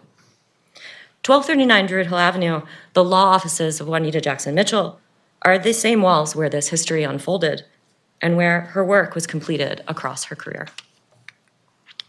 I'm here today presenting this history thanks to the community champions on this landmark effort. On June 15th, Councilmember Zach Blanchard introduced legislation to designate the Juanita Jackson Mitchell Law Office as a Baltimore City landmark. This legislation is pursuant to a request from Reverend Alvin C. Hathaway, former pastor of Union Baptist Church and Chief Executive Officer of Beloved Community Services Corporation. This is the second public hearing for this property as part of the landmark designation process. The first was the Commission for Historic and Architectural Preservation CHAP hearing on July 14th, 2026, during which the commission reviewed and unanimously approved landmark designation because it meets criteria 1 and 2 of CHAP's criteria for designation. In addition to meeting CHAP's criteria, the landmark designation is also in alignment with the 2024 Comprehensive Plan. This request conforms to the goals and objectives of the 2024 Baltimore City Comprehensive Plan. Specifically, Historic Resources Goal Number 1, expand the use of historic preservation and programs and services across the city to revitalize neighborhoods and better protect more parts of our historic city. And Historic Resources Goal Number 2, increase engagement with residents to tailor historic preservation programs and supports to community needs. Thank you so much for the time so far. I'm going to wrap up with our equity analysis. So for item 1, the designation of this property is a Baltimore City landmark that will have a physical impact on the surrounding community, as this designation generally results in the preservation of significant historic sites in perpetuity. The property is part of a larger network of sites relating to the history of the civil rights movement in Baltimore, and in particular, the Marble Hill neighborhood. Number 2, impact on Baltimore's existing patterns of inequity. As the only site designated for its association with Juanita Jackson Mitchell, this designation will shed considerable light on the important contributions she made to the civil rights movement on the local, state, and national levels, highlighting the history of inequality in Baltimore that she and other civil rights pioneers sought to overturn. It also reveals the important and often overlooked roles that women played in this movement.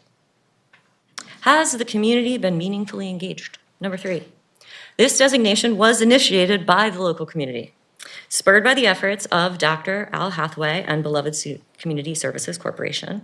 The efforts at 1239 Druid Hill Avenue follow the excellence, actually, of another property that Dr. Hathaway has worked on to preserve and turn into a community resource, like the Justice Thurgood Marshall Amenity Center, which is housed in the preserve site of the former Henry Garnett School, also a Baltimore City landmark. The Juanita Jackson Mill Law Office will be the home of the Rohr Center, which provides community-based violence intervention and prevention. Lastly, 4, how are the residents who have been historically excluded from the planning process being authentically included in the planning of the proposed policy or project?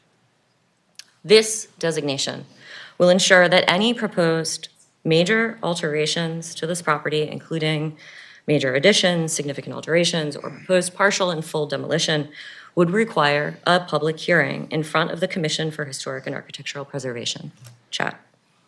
This hearing would offer an opportunity for public testimony and input into any design proposal. There is currently no requirement for public input regarding proposed alterations to or demolition of the property.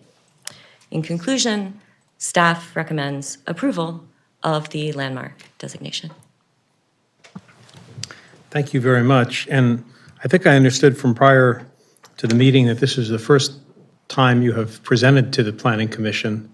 It is indeed. So well done. Thank you, sir. You picked a great project.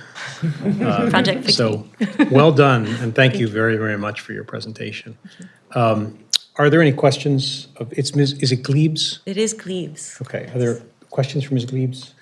No questions. Thank you very much. Thank you. Mr. Tiso, is there anybody in the room who wishes to testify? I'll just hang on one moment. Anybody online? Sir, please. Oh, 2 of you. Yes. This gentleman first, if you don't mind. Please come on up. The mic is still on.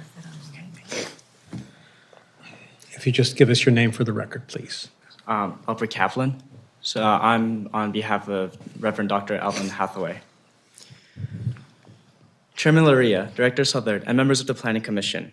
My name is Alfred Kaplan, and I'm submitting this testimony on behalf of Reverend Dr. Alvin C. Hathaway Sr., CEO and President of Beloved Community Services Corporation, BCSC, in strong support of City Council Bill number 26-0203, which would designate the exterior of the Juanita Jackson Mitchell Law Offices at 1239 Druid Hill Avenue as a historical landmark. 1239 Druid Hill Avenue sits at the heart of Freedom Square, the civil rights heritage corridor that BCSC stewards in the Upton/Marble Hill neighborhoods of West Baltimore. Freedom Square is organized around 4 pillars: faith, law, education, and journalism, and this property anchors the law pillar. It was here that Juanita Jackson Mitchell, the first Black woman admitted to the Maryland bar, practiced law, and helped build the legal architecture of the modern civil rights movement. Work carried forward alongside her husband, Clarence Mitchell Jr., dubbed the 101st Senator, and her mother, Lily Carroll Jackson. BCSC completed a full restoration of this building and held its ribbon cutting during Freedom Weekend 2026, alongside Rock the Block and Freedom Sunday. The building is now home to ROAR, a legal clinic of the University of Maryland Francis King Carey School of Law, and a recognized center of University of Maryland Baltimore, ensuring that the site continues Mrs. Mitchell's legacy by training the next generation of civil rights attorneys, rather than standing only as a museum piece. Landmark designation matters to this project in 3 concrete ways. First, it permanently protects the exterior of a building that is inseparable from the story of how Baltimoreans won their constitutional rights in court, at a time when so few physical sites connected to that legal history still stand. Second, it strengthens Freedom Square's broader preservation efforts, which already include the Justice Thurgood Marshall Amenities Center at the former PS 103, where Marshall himself was an attendant, and it supports the corridor's pending applications and capital investments from partners, including the Mellon Foundation and African American Heritage Preservation Program. Third, it honors Mrs. Mitchell in a way she would have most respected, not through a plaque alone, but through a designation that obligates this city and the community to keep her building standing and her work visible for the next century. We are grateful to Councilmember Zach Blanchard for introducing this bill and to the Planning Commission for its consideration. On behalf of Dr. Hathaway and BCSC, I respectfully urge the Commission to recommend approval of City Council Bill number 26-0203 and to place the Juanita Jackson Mitchell Law Offices on Baltimore's landmark list. Thank you for your time and for your commitment to preserving Baltimore's civil rights heritage. Thank you very much. Are there questions for Mr. Kaplan, is it? Mm-hmm. Are there questions? I have a question. Yes, sir. I understand you're Pastor Hathaway's summer intern. Mm-hmm. Where are you from? I'm from Anne Arundel County. I'm nearby Annapolis. Nice. What made you decide to take this internship? So a year ago, I met Dr. Hathaway at a UMD diversity dinner, and that Dean Mark Gladwin invited me and my family to. And there I was kind of inspired by his story, and especially his son's story. I want to pursue a JD MBA degree. And so his son pursuing it kind of made me think, well, this man might have something for me in a mentorship style. So this summer I was required by my high school, South River High School, to do 135 hours of internship. And I decided, why not just cold email Dr. Hathaway, who I met a year ago? And thankfully and graciously, he accepted. I've been under his wing for the last 3 weeks now. Well, I just want to say you did a great job, so thank you. Thank you. You're a high school student? I'm 16. Yes, Good stuff. Thank you very much. Councilman Blanchard has asked his team to come up. Is that right? You're coming up to speak? Yeah, please come on up.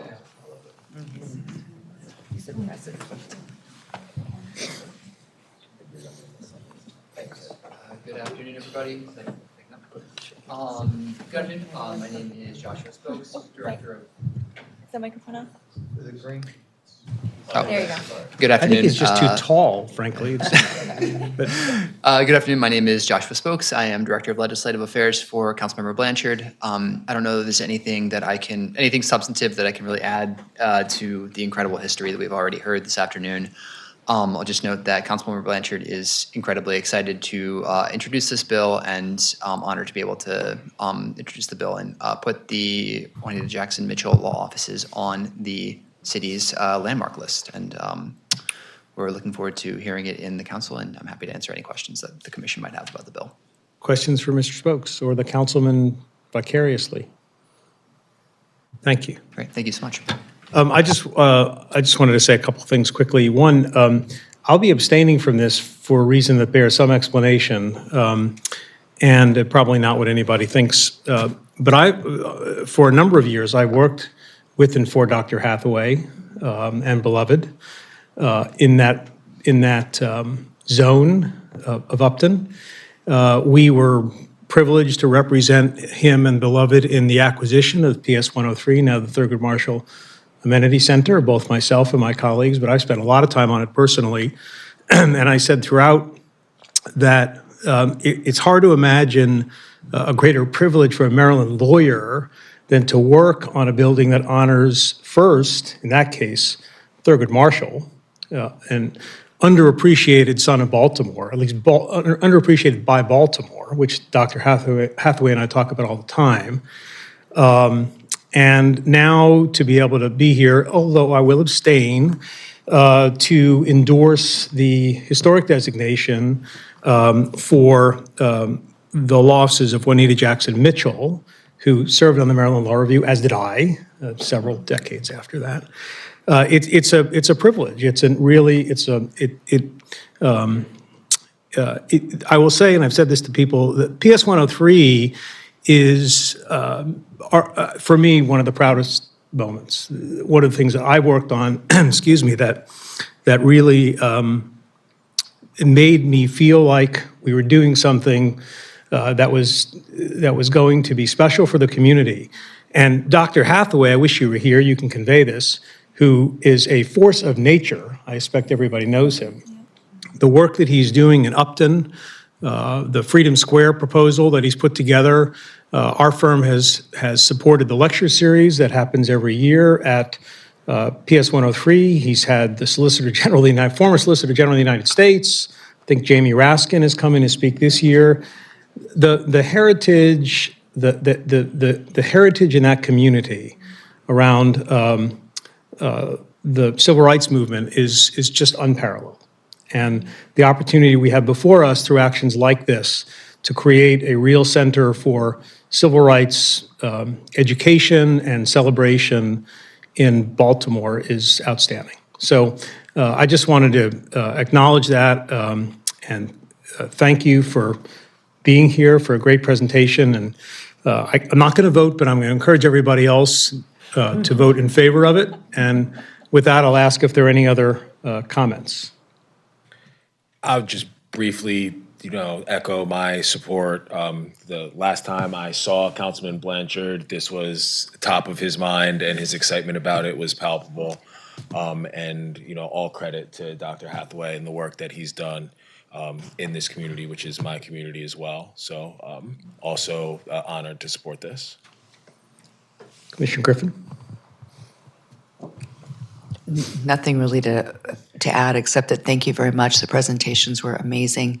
And it is an honor to be in favor of this. It's great. Councilman? Not a whole lot to add, but we'll just echo both your comments and that of Commissioner Stevenson. And then I will also say to the young man, great job. Maybe I'll see you in one of my classrooms at Towson. I'm not sure where you're going to college, but you got a bright future ahead of you.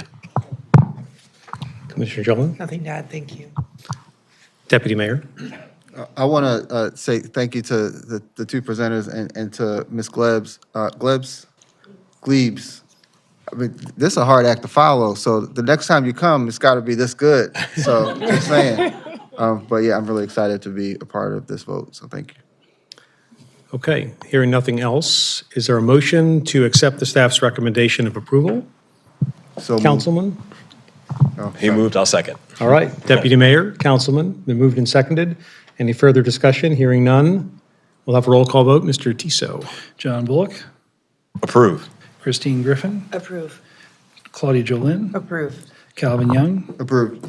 Eric Stevenson, Approve. and I've noted the chair's abstention. Thank you. Thank you all very much. Okay, we'll move on to the next and final item. Item number 11 is postponed, as the agenda says. We'll move on to item 12, please. Thank you, sir.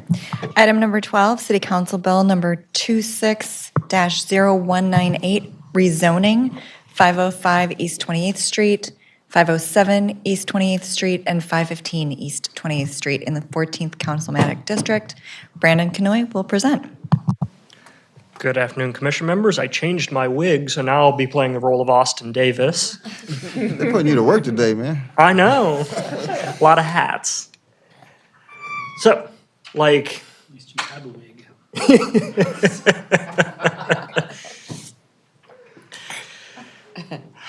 We'll try and get this back on the rails, but I'll do my best. The request before us today is for a change of zoning district for 3 properties, 505, 507, and 515 East 28th Street.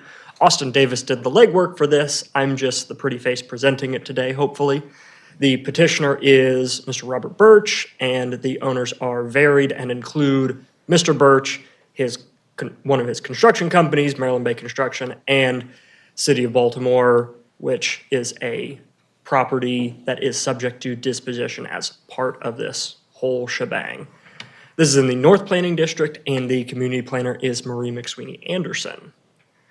We've got an overhead photo of the site. We've got 28th Street bounded by Matthew Street and Greenmount Avenue, and it is the 2 properties. The diagram doesn't show it well here, but there is 507 is the northeast corner of 505.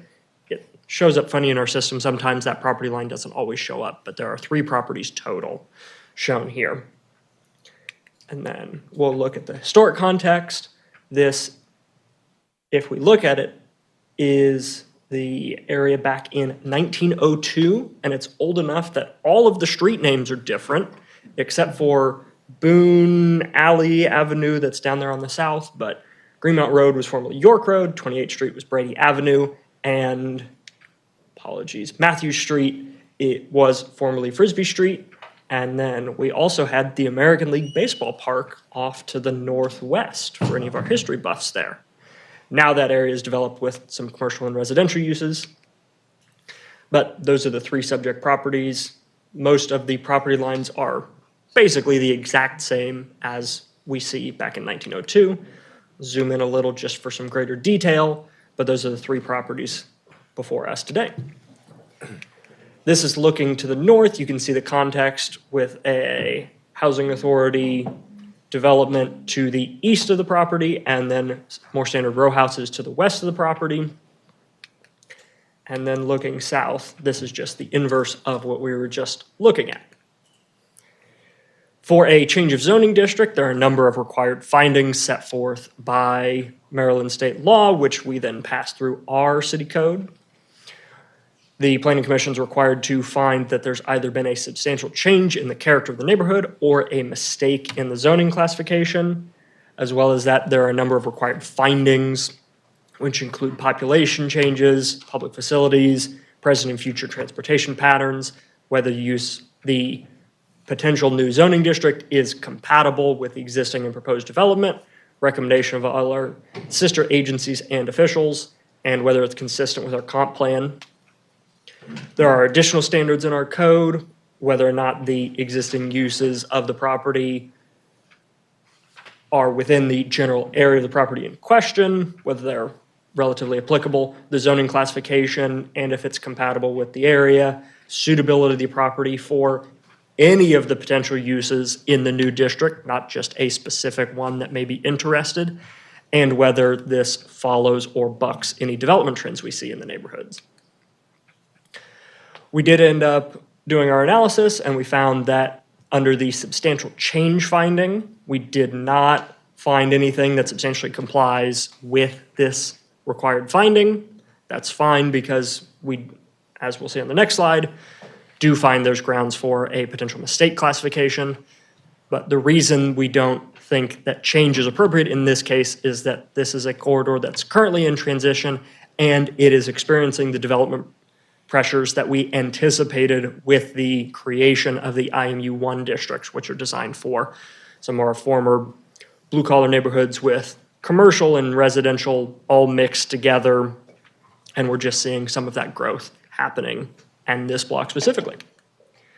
We do find that it complies with the mistake standard. The zoning district map for the area, which you'll see on an upcoming slide, is pretty varied, especially in this block, but we think that represents a fairly strong understanding of the area and the community, and most of the districts appear to serve the community needs in this block. And we're thinking that a mistake is appropriate in this case because there is IMU1 zoning that directly abuts this property but does not include it. So we're thinking that it's appropriate to shift those lines over because we couldn't predict exactly where things were going to land back when we created the IMU1 districts. This is the population trend of the census tract in the area from 2017 till 2024, which is our most recent data coming from the census. You can see 2017 and 2018 was pretty level, and then a gradual decline for all the way to 22, and then a potential slight increase up until 24. So we're seeing the curve start to reverse, and we're seeing that development that I mentioned earlier in the area. The site is well connected to public facilities. The red lines on the map there are conduit lines. Yellow/orange is the stormwater lines, which are kind of buried in with the water lines, which are in blue, and green, which are the sanitary lines. There's a whole slew of things that folks could connect to for any development if necessary, which are all of fairly adequate size. And those are the subject properties highlighted there. The subject properties are again shown here. It's a little more zoomed out to get a map of the current transportation patterns.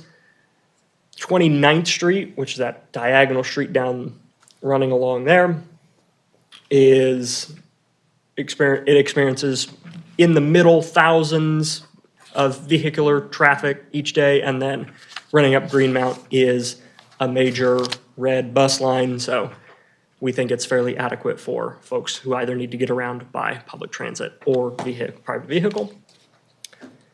This is the current zoning map of the area. We can see there's some chunks of R7, chunks of IMU1, there's some R8, some C1, and then that dark orange is C3, and our subject properties are these ones right here. So that's why we're arguing for the mistake classification, that we didn't quite get the map right the first time around, but we're cleaning it up on this pass. Cleaning it up, but leaving that R7 in the middle? Yes, because that is a separate property owner that's not subject to this application. We have asked the applicant about that. That's not part of their plans currently, but I know the applicant is also on the line if we need to. So in the future, when we rezone that property to IMU1, will we say that it was a mistake in 2017 or a mistake today? Could be both. I'm sorry, I have to intervene here to ask this question because before we go down too far down that path, the staff report is based upon change. Your presentation and the slides apparently are based upon mistake. Did I not copy that over correctly? So I'm just confused. That might be on me for taking the handoff, and I was reading through the analysis, and this was on me, so I apologize for that. In which way? So the staff report was drafted by Austin, which outlines change as the rationale, and when I drafted up the PowerPoint later, it was mistake. So that one is on me. My apologies. Let's all, because I don't want to delay this, and I want to do this correctly. Let's look at the page 3. You don't have to all look at this, but you can if you, at the staff report, page 3, it says the planning department finds the proposed rezoning is appropriately supported by finding a substantial change. I've already said that, but I want to get in the record here the basis for the change. It says the subject parcels are located on a block that has undergone significant transition in recent years. The immediately adjacent parcel at 509 East 28th is zoned IMU1. Additional nearby parcels along Matthews and Boone have been rezoned to industrial mixed-use classifications and redeveloped for small business and mixed uses.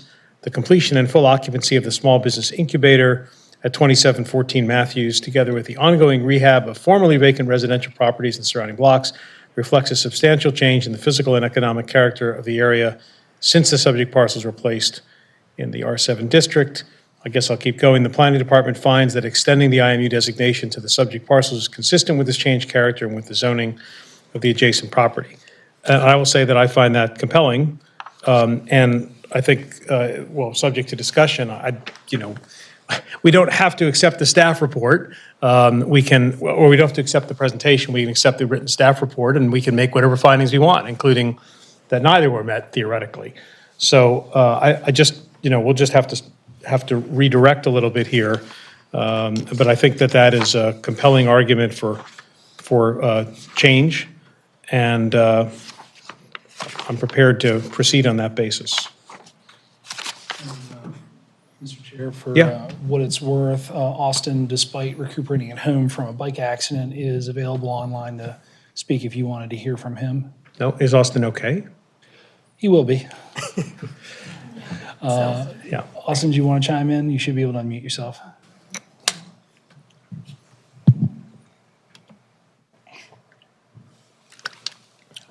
All right, I saw you come off mute, but we're not hearing you on this end. I hear the clicks. And as the director, I'll just say, Austin, please recover and don't work. Yeah, he doesn't. Austin should not feel compelled to speak. I think we have a perfectly fine staff report, and I think we can adopt whatever we choose to adopt here, and I think the staff report has provided that. And I didn't mean to truncate. If there's more to be said, do you have anything else you want to add? Not substantively more, I will just add that I think we've brought up today that there's a robust case either way, and I'll lean towards whichever. Yeah. Good save there, Brandon. Mr. Vice Chair, I think that maybe your question disappears, because if you talk about change, the change is the change, and if it's been changing and it continues to change, that would found the basis for the other one. It's just not before us, if you will, right? I think, but someone can cross that bridge another day. So with that, are there any questions for the staff or about the staff report? Hearing none. There's one online. I'm sorry, please. Mr. Birch, unmuting you from this end. You'll need to unmute from your end. Let's see. Can everyone hear me? Yes, we can. Yeah, good afternoon. How are you? Good. Go ahead, please. Mr. Birch, I saw your name. This is John Laria, the chair. I saw your name in the materials, and it looks like you're going to tell us about a project, and I don't really want to hear about the project, because if we're doing a rezoning here, we're looking at the land and its use and its relationship. So I don't mean to be discourteous, but if you're here to talk to us about what you're planning to do there, it's really not relevant to the matter before us. Okay. So is that okay with you? Absolutely. I'm happy to answer any questions, but I'm definitely not here to sell the commission on our project proposal. Okay. I think we're going to stick with the staff report and the analysis on land use basis, and we'll proceed. I think, thank you for the information, which I did look at. It looks very interesting. It's just not germane to what we're talking about today. Okay. So if there's no other discussion, may I have a motion to approve the written staff report, which recommends a rezoning on the basis of substantial change in character? Motion to approve. Commissioner Griffin, was that you? And is there a second? Second. Commissioner Jolin, okay. Any further discussion? Hearing none. We'll have a roll call vote. Mr. Tissot. John Bullock. Approve. Christine Griffin. Approve. Claudia Jolin. Approve. Calvin Young. Approved. Eric Stevenson. Approve. John Laria. Approved. Thank you. Okay. That is the last item on the printed agenda. Is there anything else? Any other business for the commission? Anything from you, Madam Director? Oh, wow. Hello, Sarah. Yes, Sarah. Come on up. Is going to step up. Sarah and Leah are going to talk through CIP updates. Yes, we just have a quick briefing for you all on the 2020 to 2033 CIP kickoff. We do have slides I think Eric's working on pulling those up, so. My favorite topic.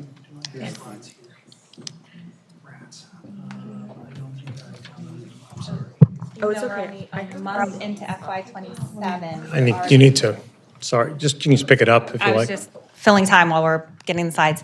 Even though we're only a month into FY '27, we're already preparing to kick off the cycle for FY '28. So we wanted to touch base with the commission before we kick off next week and share with you what we're thinking and get any feedback that you have to inform the process.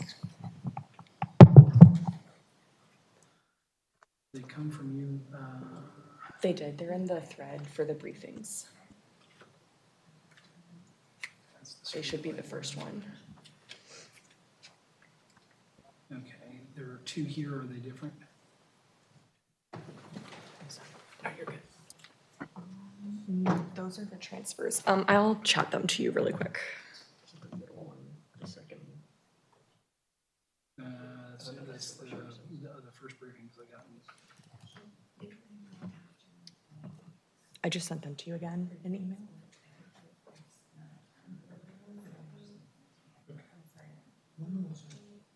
They hit both my phones. Now I'm getting their email inbox.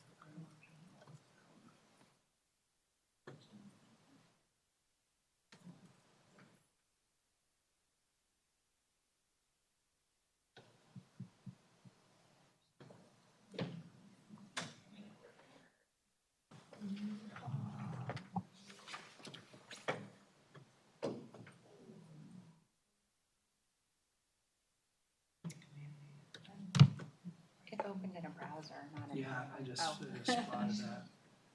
That was one of my confusion. Okay, it's looking good on both sides and the clicker should work. Awesome. Sorry about that. Oh, no, that's perfectly fine. So, all right. Leah Dubats, Capital Improvement Program Supervisor, and we are here for the 2028 through 2033 Capital Improvement Program kickoff. This will be a relatively short briefing. Just wanted to make sure that commissioners were updated on the kickoff information.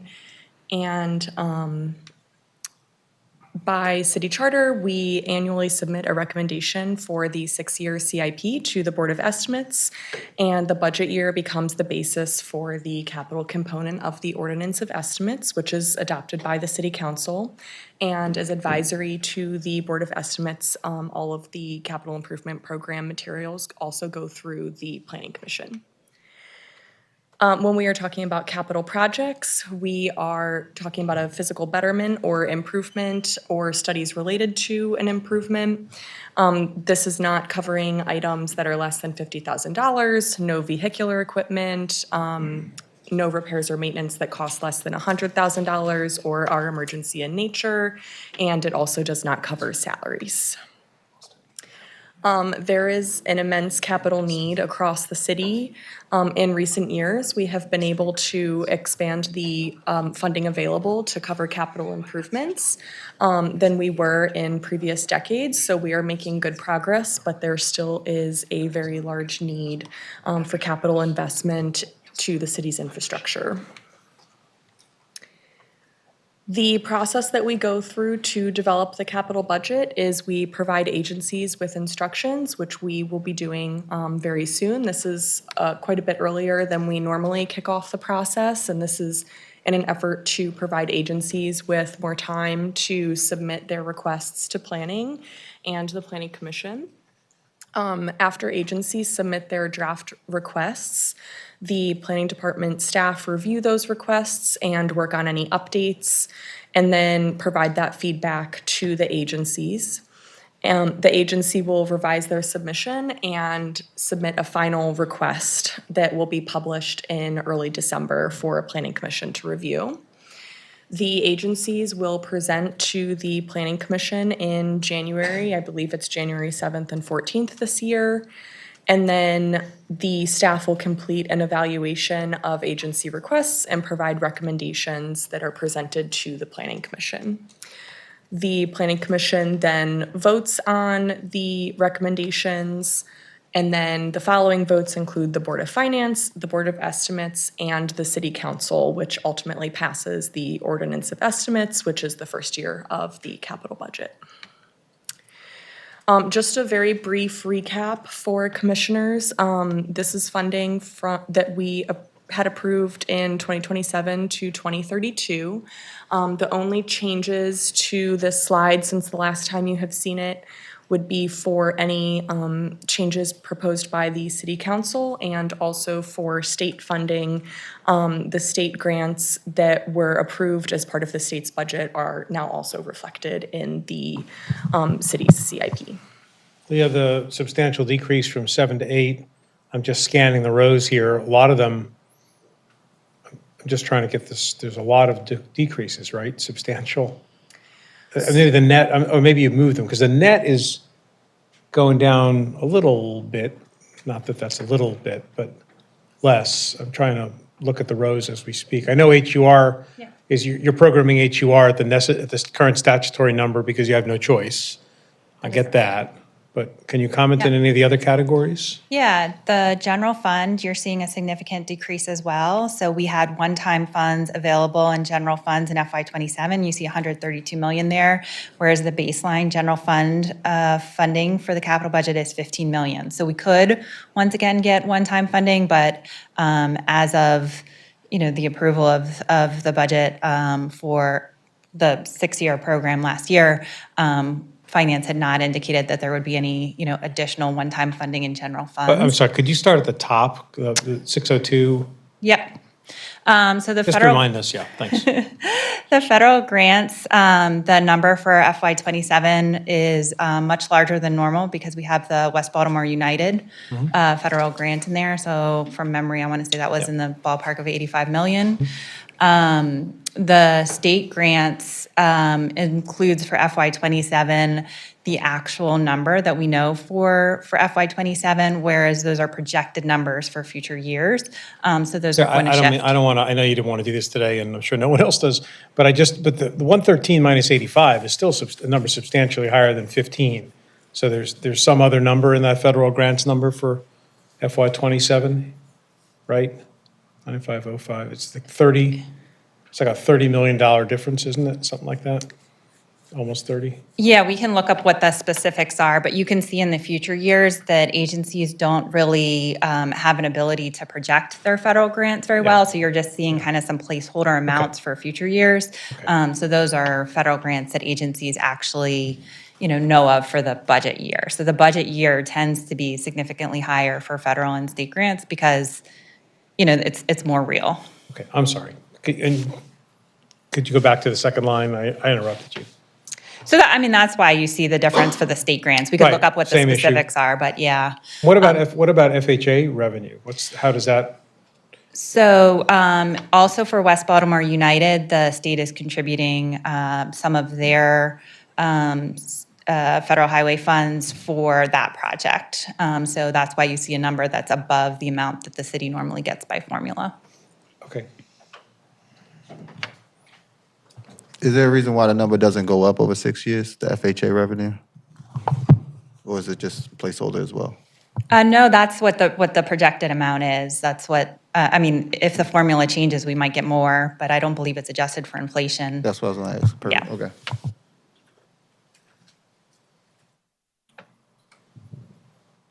Any other questions? Yeah, hang on, I'm just looking, sorry. Oh, no, take your time, please.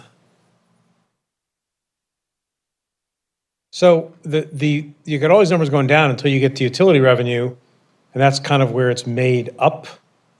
Because you got all these numbers that are down, down, down, down, down, and then you get to, looks like counties grant capital goes from 14 to 291, and the utility revenue itself goes from 471 to 703. What's going on in that chunk?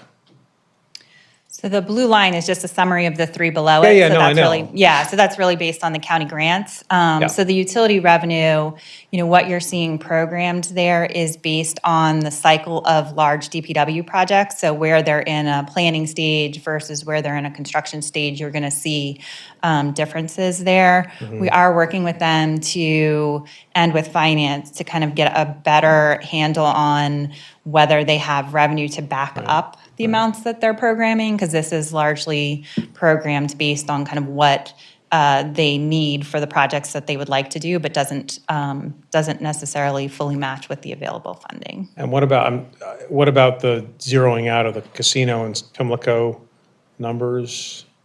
So those are based on spending plans for the two respective areas, and we don't have those spending plans yet for future years. So there will be funds for those in future years. We just don't have that information yet. The broader thrust here, and we could pick, I know that this wasn't really the purpose of this chart, but where we have a material decrease because it's related to a particular source for a particular thing, right? And, like West Baltimore United is sort of an example. That's one thing. The other is where the numbers you have to put that number in because you don't know what you're going to get.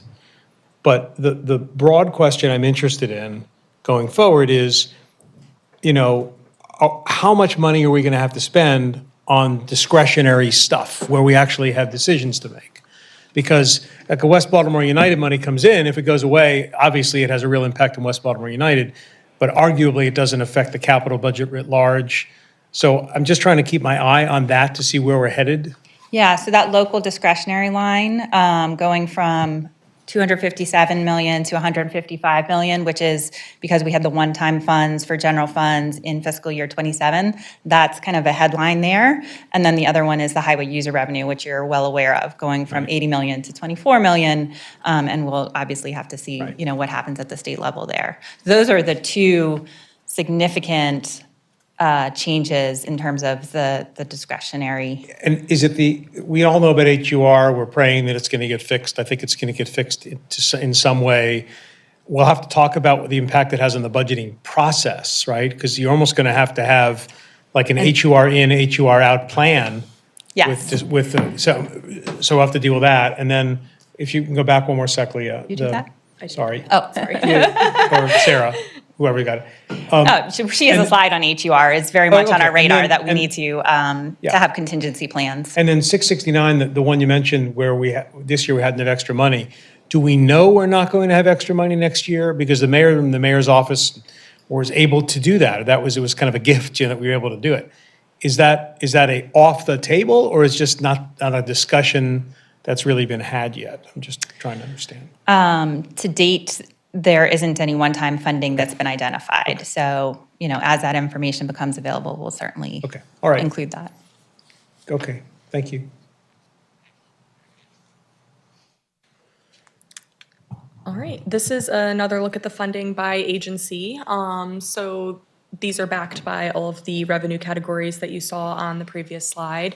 Just a reminder that for mayoralty, there is a negative amount here because the funding was transferred to another agency for public housing sites. So that was just a transfer there. There's not a negative amount for mayor's office. I mean, we can and maybe should do this deliberately at another meeting, but I feel like to say, if we're kicking this off, I got questions, right? I mean, I'm trying to understand. These decreases. I think BDC, we gave them a very significant chunk of economic development money this year, and maybe that explains some, but I don't think all of that difference. DGS down quite a bit, housing down quite a bit, planning down a giant amount, DPW up 250,000, DOT, maybe West Baltimore United's in DOT, is that the reason that's? Highway user revenue. And highway, pardon me, right. So, I mean, I would like to understand a little bit more, in a little more detail, sort of just adjusting our expectations so we can start to think about this? Yeah, we Is can. that okay? Yeah, I didn't expect to get into the details, but we can certainly do that and we can follow up. Part of what's happening is we have restructured the way that we do the budget. So you're going to see them much more uneven for agencies. So we're giving agencies, and this is getting a little bit ahead in the presentation as well, but we're giving agencies kind of a base budget, which would be more consistent from year to year, but then we're also identifying special projects. And so you'll see spikes in agencies' budgets when they're doing a special project. So one of the things that is contributing to Baltimore Development Corporation, in addition to the Economic Development Fund, was the Charm TV Incubator. That was a special project. We put something like $7 million towards that project in FY27. That's kind of a one-time thing for FY27. That isn't BDC's baseline, going forward. So that's what you're seeing, whereas there were some special projects in FY27 that maybe increase the amount for certain agencies and special projects in FY28 that are increasing the amount for other agencies, in a different year. So it's not that we're, unlike the operating budget where you might see consistency from one year to the next with like a little bit of inflation for the cost of services, you are going to see, significant variation based on trying to get those projects in. We're trying to fund projects in a single fiscal year for construction, and that means you have to put a lot of money towards getting that project fully funded, and so you will see those spikes. Yeah, all I'm saying, and I don't know if I'm speaking for other people here, but I'm sure that there's a totally rational explanation for each of those numbers. I would just like to have a sense of what it is as early as possible, rather than have to serve at the end. Yeah, we can go back through and pull those So if we out. could do that at some point, yeah, that would Absolutely. be really useful to me. Yep. I think that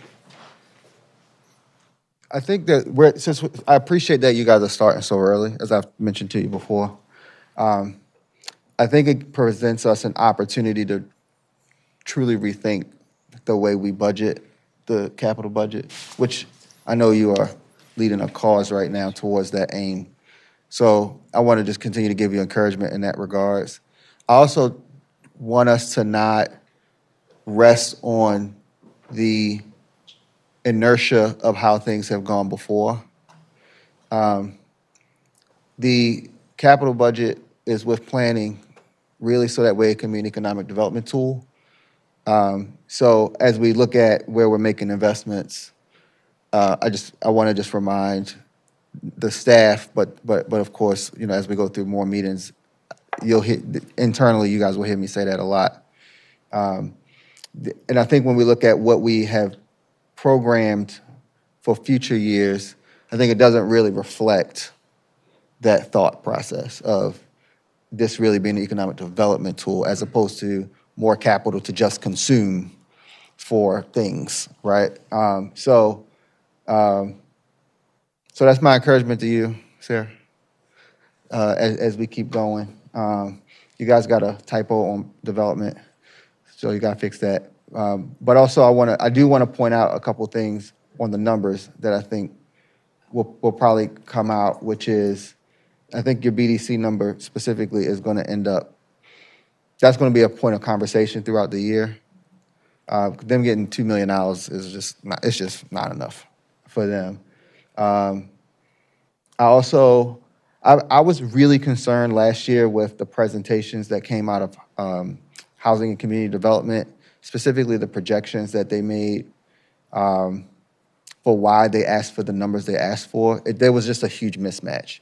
And I can give you examples, but we can do that at another time. So I'm going to be really interested in seeing what they actually need for the things that we'll be doing, as opposed to just sort of numbers. And I don't want to degrade work that was done in the past, but I do want to make sure that the quality that we ask for is at a standard that is not broken in this next fiscal year. And I know that that's what you want, and why you've pushed for this process to start so early. So thank you. I want to follow up on Calvin's point, just to say, because it reminds me, we talked about projects versus programs last year quite a bit, and the process, the requests were sort of far enough along that we didn't really have a chance to get into this. But DHCD, for example, has a lot of programs and not as many projects. And I think what we said was, like, when you have a project, assuming there's a cost estimate that's correct, you understand where it comes from. But when you have a program, and basically it just scales up or down depending on how many people you have to serve or how much money you have, I don't know which comes first in that equation, you know. I think arguably there are situations where we put money into a program where if you gave more money, you could spend it and to good effect. My guess is there are other situations where it actually wouldn't help to give the program more money because if the demand is finite or the capacity to get it out is limited. So I just would ask you, please, to keep in mind that important distinction, which I know I'm going to be focused on between projects and programs. We're sort of relying, you know, when the projects come in, we're not going to do cost estimations. So we're assuming that somebody has done that, and we really can't, it's hard to second guess. But I think one area where I think we should be asking is, you know, if you want X million dollars to do this thing, what's the history with that? You know, how much have you used before? What did you achieve? What are the outcomes? And I don't think we've really made that discernment in the past.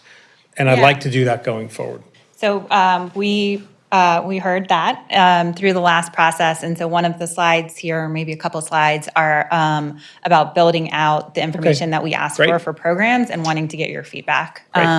So, yep, if we can. Thanks. I didn't mean to make you skip slides either. I'm sorry. Well, Thank you for being ahead of us. I'll just wrap up these couple of slides and then we can move into the. We might let you get there even. So some of the goals for the process this year are enhancing coordination around project delivery and identifying opportunities where we can align investments across multiple agencies and align schedules and to reach community outcomes. We're also working to streamline the agency submission process. So we utilize the Capital Information Power app to submit a lot of the project information. So that's the main interface that we have with agencies. And Eli has been doing a ton of work to get that to a really great spot. So hopefully agencies have a more streamlined submission process. And that's a little bit easier for them to use. And then we are also working to improve education, outreach, and transparency. We're hoping to continue our CIP 101 sessions. And we're thinking through how those might be reformatted a little bit to increase engagement. We're increasing transparency by including the change reports and the comparison between the 2027 CIP to 2028, so everyone can see how those requests have changed, and improving reporting capacity so more staff is able to access the reports and provide those reports on demand. So we talked a little bit earlier about highway user revenue, and so this is something that we have been thinking a lot about in terms of strategizing the highest level of flexibility for DOT, especially. So they are looking at about a $55.5 million decrease between 27 and 28, depending on what happens at the state legislature this year. So in order to limit the complexity and, you know, kind of getting multiple budgets and ensuring maximum flexibility, we are going to be asking DOT to submit a base budget request at the currently programmed amount, which is $24.7 million. And then they will have a very substantial request for additional priority funding. So hopefully, once we kind of see what's going on at the state, and based on strategies that we're working on with finance, we will be able to move some of those additional priorities into funded. When we do that, I'm trying to, I mean, I think everybody here understands that the HUR allocation to the city goes largely to the operating budget. I think it's $270-something million in total, and 200 of that goes to the operating budget. About, I don't know, maybe you know, but I think that's about right. Yeah, I have it here somewhere. I didn't make a copy. I think it's something like that. Yeah. And so you have a subset of that goes to capital, and a subset of that goes, you know, to. So I just I guess I don't know how that process works. Meaning, do we tell DOT like you can submit for the for capital budget items, but but don't go over this number because we're taking this much for, I mean, for the operating budget. I'm just trying to understand how that fits together. So we're not looking at the total of HUR. We're Right. looking at the amount that finance designates for capital. And so the projected amount, if the formula doesn't change, is 24.7 million. Well, what, okay, sorry, go ahead. But we know that that's insufficient to meet our transportation capital needs. And so we are going to be providing transportation with the opportunity to submit requests that far exceed 24.7 million. And we're working with finance on what the strategies might be, whether, we need to come back to the Planning Commission after session has concluded and revise the recommendations for the FY28 budget based on kind of what happens in Annapolis, what some alternative funding sources are, that type of thing. What I'm concerned about is sort of the HUR waterfall, meaning you're saying finance will designate a certain amount for HUR. So but sorry? Yeah, but, well, I'm trying to understand, but that designation, that reduction to 24.7 is coming out of the capital side of HUR, right? But the reduction from the state would be on the 270, if my number's right, $1 million. So does that reduction, are we assuming that reduction is all coming out of the capital budget? Yes. Why? So the and maybe this will change this year, but historically, the highway user revenue funds have been used first to support the Department of Transportation's operating expenses, including what the inflation adjustment is, and then used to support capital, the amounts that are above and beyond that. So the waterfall says fund the operating, and I don't know where that line gets drawn. I don't know how finance decides where to stop funding operating, because presumably we could probably put it all into operating. There's probably enough operating, right? But someone has decided that we're going to hold some money for capital, which I think is a whole discussion that is a complicated discussion. And I'm not suggesting that the operating expenses are bad expenses. I've read them; they're good expenses. But they're operating expenses. I would just say, it doesn't seem, like you could make the argument that if HUR is reduced by X, then you take a pro rata share from the operating budget and a pro rata share from the capital budget. You don't just start from the bottom and reduce the capital budget and leave the operating budget intact. I mean, as the sort of guardians of the capital budget, that's an observation I would make. I'm not, obviously, Deputy Mayor's here, not responsible for the entire budget. The mayor and the council have the prerogative to do whatever they say. Right. But as someone whose responsibility it is to wave the flag for the capital budget, the flag I'm waving would just be, look, hopefully this won't happen, but if HUR is reduced, I don't understand the justification for taking 100% of that out of the capital budget. And I just want to leave that for folks to we think don't about. intend to leave, whatever solution we find, we don't intend to leave the Department of Transportation with this reduced amount for capital. So whether that is shifting, a higher a portion of the reduced highway user revenue to capital instead of operating, whether that's identifying another source to backfill, whether it's using GEO bonds or MDOT County Transportation Revenue bonds, whether HUR ends up getting restored at the state level. We're kind of exploring all those paths, but in no situation do we expect to bring you final recommendations that have, this low of a level of funding for transportation capital. Well, if that's the case, then why are we because you mentioned earlier that you want transportation to give you recommendations that are at that level. Why not just give them? That's the base budget, because the base budget is based on what was programmed. So we're having them start there, and that's sort of the guaranteed amount. And then we're asking them for another $65 million in requests. So they'll be able to put a lot more on the record in addition to that 24.7. So you'll see what their requests are far above 24.7 million. Okay. Well, let me take the action item of figuring out with finance how they, Yeah. what their plan is. Yeah. Assuming it's not approved in the general, I mean, we hope it's approved, but.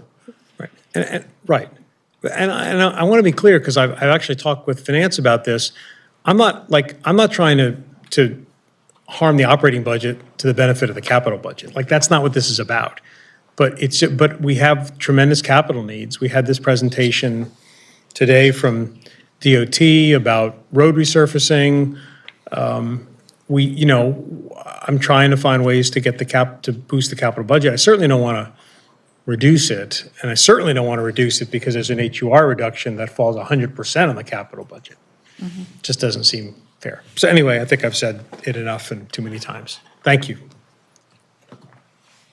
Just for the director, I do want to, as we go into this budget season for capital, I want to play a more direct hand in managing this. So anything that's coming to the commission or to the mayor's office, I'd like to personally be able to review it before it does, for the full process of the capital budget this year. So I know it's a little bit of an extra step for you guys to have to plan in. That's why I'm just telling you now. Okay. Yeah, absolutely. Thank you. Back to your slides. Oh, we're still doing slides. I think there's only two more. As Sarah had mentioned earlier, Don't you know us by now? We are working on piloting a collection of programmatic information. So we have always asked for the scope of the program, but we will be asking agencies to provide both output and outcome measures that are in alignment with the mayor's action plan. So the output measures will be a bit more measuring widgets. So if we have X amount of funding and it per unit cost, what could we expect to see based on that funding? And then the outcome measures, we would be looking for accomplishments or outcomes from the previous year's funding so we can start, to your point, evaluating the programs a bit more stringently and seeing where we might be able to do increases or where funding should stay the same based on those measures that agencies provide. And this is in addition to them providing their ideal funding level for their programs, which we also request in addition to scope currently. So we're proposing adding both the outputs and outcomes. Yeah, that's a good slide. Thank you. Of course. Does the commission have any feedback on the information we propose on collecting or anything that would be helpful? Personally, I think I need to think about that a little bit, but if other people have thoughts now or in the future, of course, let's give the. I'm happy to see these output and outcome measures, and so I think what I want is in the same vein. Another question I think that we find ourselves asking is like, what did you finish from last year? Like, what actually got done? And I know that's sometimes complicated with like phased work and things that weren't anticipated to be done in 1 year. But I feel like that's a bit of a deflection, and it's a question that could get a better answer, maybe if they were like primed properly. Yeah, we've thought about asking that, and it's complicated whether we're asking, like, what did you do with last year's funding, or what did you do in the last calendar year or the last fiscal year? It's tracking whichever. purposes against whatever your schedule was. Like, if your schedule was to do it in 3 years, that's fine, but are you on schedule for whatever the schedule was supposed to be, is like what we're getting at. And I Okay. think We'll- it very we'll much try and add something informs, along those like, lines. if they should get the baseline funding because they couldn't even implement that last year, or if we should consider additional funding because they were able to execute. Yep. Mr. Vice Chair, I think what you're looking for is probably information that we manage through the capital stat process. So we can likely invite you into those meetings, or just provide you with some of the slide decks that would have some of that information directly. And then if we want, maybe we figure out a way for the director to do a presentation on stuff somewhere mid-year that answers those questions. Because that is tracked. Well, it's not tracked really by Sarah's team, right? Right. It's, Deputy Mayor, I was thinking when you were talking, it might be helpful if we did maybe a series of briefings based on capital stat for this group prior to our sessions, so that we have an understanding of what were the challenges and what things are moving swiftly or as expected. Because thank you. I think that would be great and helpful. And it also goes to the other thing I'm always harping on, which is reserve accounts, which is a function of money being left over from projects that weren't finished in past years. And we don't have visibility, and maybe on the capital stat side you do. But for us, for planning, it just gets down to like, you want more money and you didn't even finish what you asked for last year, and we never have good clarity on that, so. And we are working on efforts with BAPS and the mayor's office to do a lot of project cleanup. So we're hoping that you all will see a lot of transfers that start consolidating projects and closing out projects that are complete. So that's also something that we're working on in the background. But hopefully you see more of that with the transfers that we're bringing to you. Great, thank you. I would just add one thing to that, and that was to the deputy mayor's earlier point about leveraging the capital budget as an economic development tool. So I'm also wondering if we could maybe put together any state or federal grant information, like if DOT's got a federal grant and they're leveraging, this amount of money to attract, $160 million or something like that, that might be an additional piece to that briefing. Yeah, I think the point you're making, I agree with. You're saying, just so I understand clearly what I'm agreeing to, is if we're spending $1 but it's leveraging another 50 cents, you want to be able to show those opportunities where we can leverage dollars that way. Yes. Got it. That, and also against the total project cost, because if the project, let's use your $1.50, if the project costs us $10 and we're asking for $1 and the federal government has given us 50 cents, but we're still $8.50 short, that should be part of our decision-making process as well, I think. Absolutely. Thank you. Let me, since I've been sitting here thinking about this slide, and I want to respond to your question. I think you heard this from me a bit ago, so you can sort of refine this, but I think some indication of what the demand for the service is and the capacity of the entity to deliver it. Because if you just stop there, right? I don't know what ideal programmatic funding. I mean, yes, obviously you can deliver X, and if you gave us 5 times that, we could deliver 5X.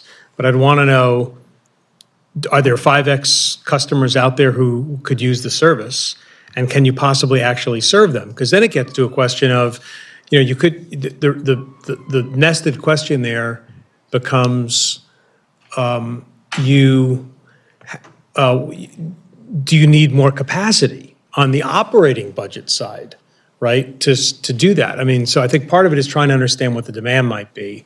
So if you could add those two things in some way into and it may not be perfect. Okay. But I think something along those lines. What I'm looking for are constraints of that basic. And this is the question I asked DOT earlier. It's like, if we gave you money, but you can't spend it, or there isn't someone out there who can pave the roads, what doesn't make any sense to give you money? Same sort of question.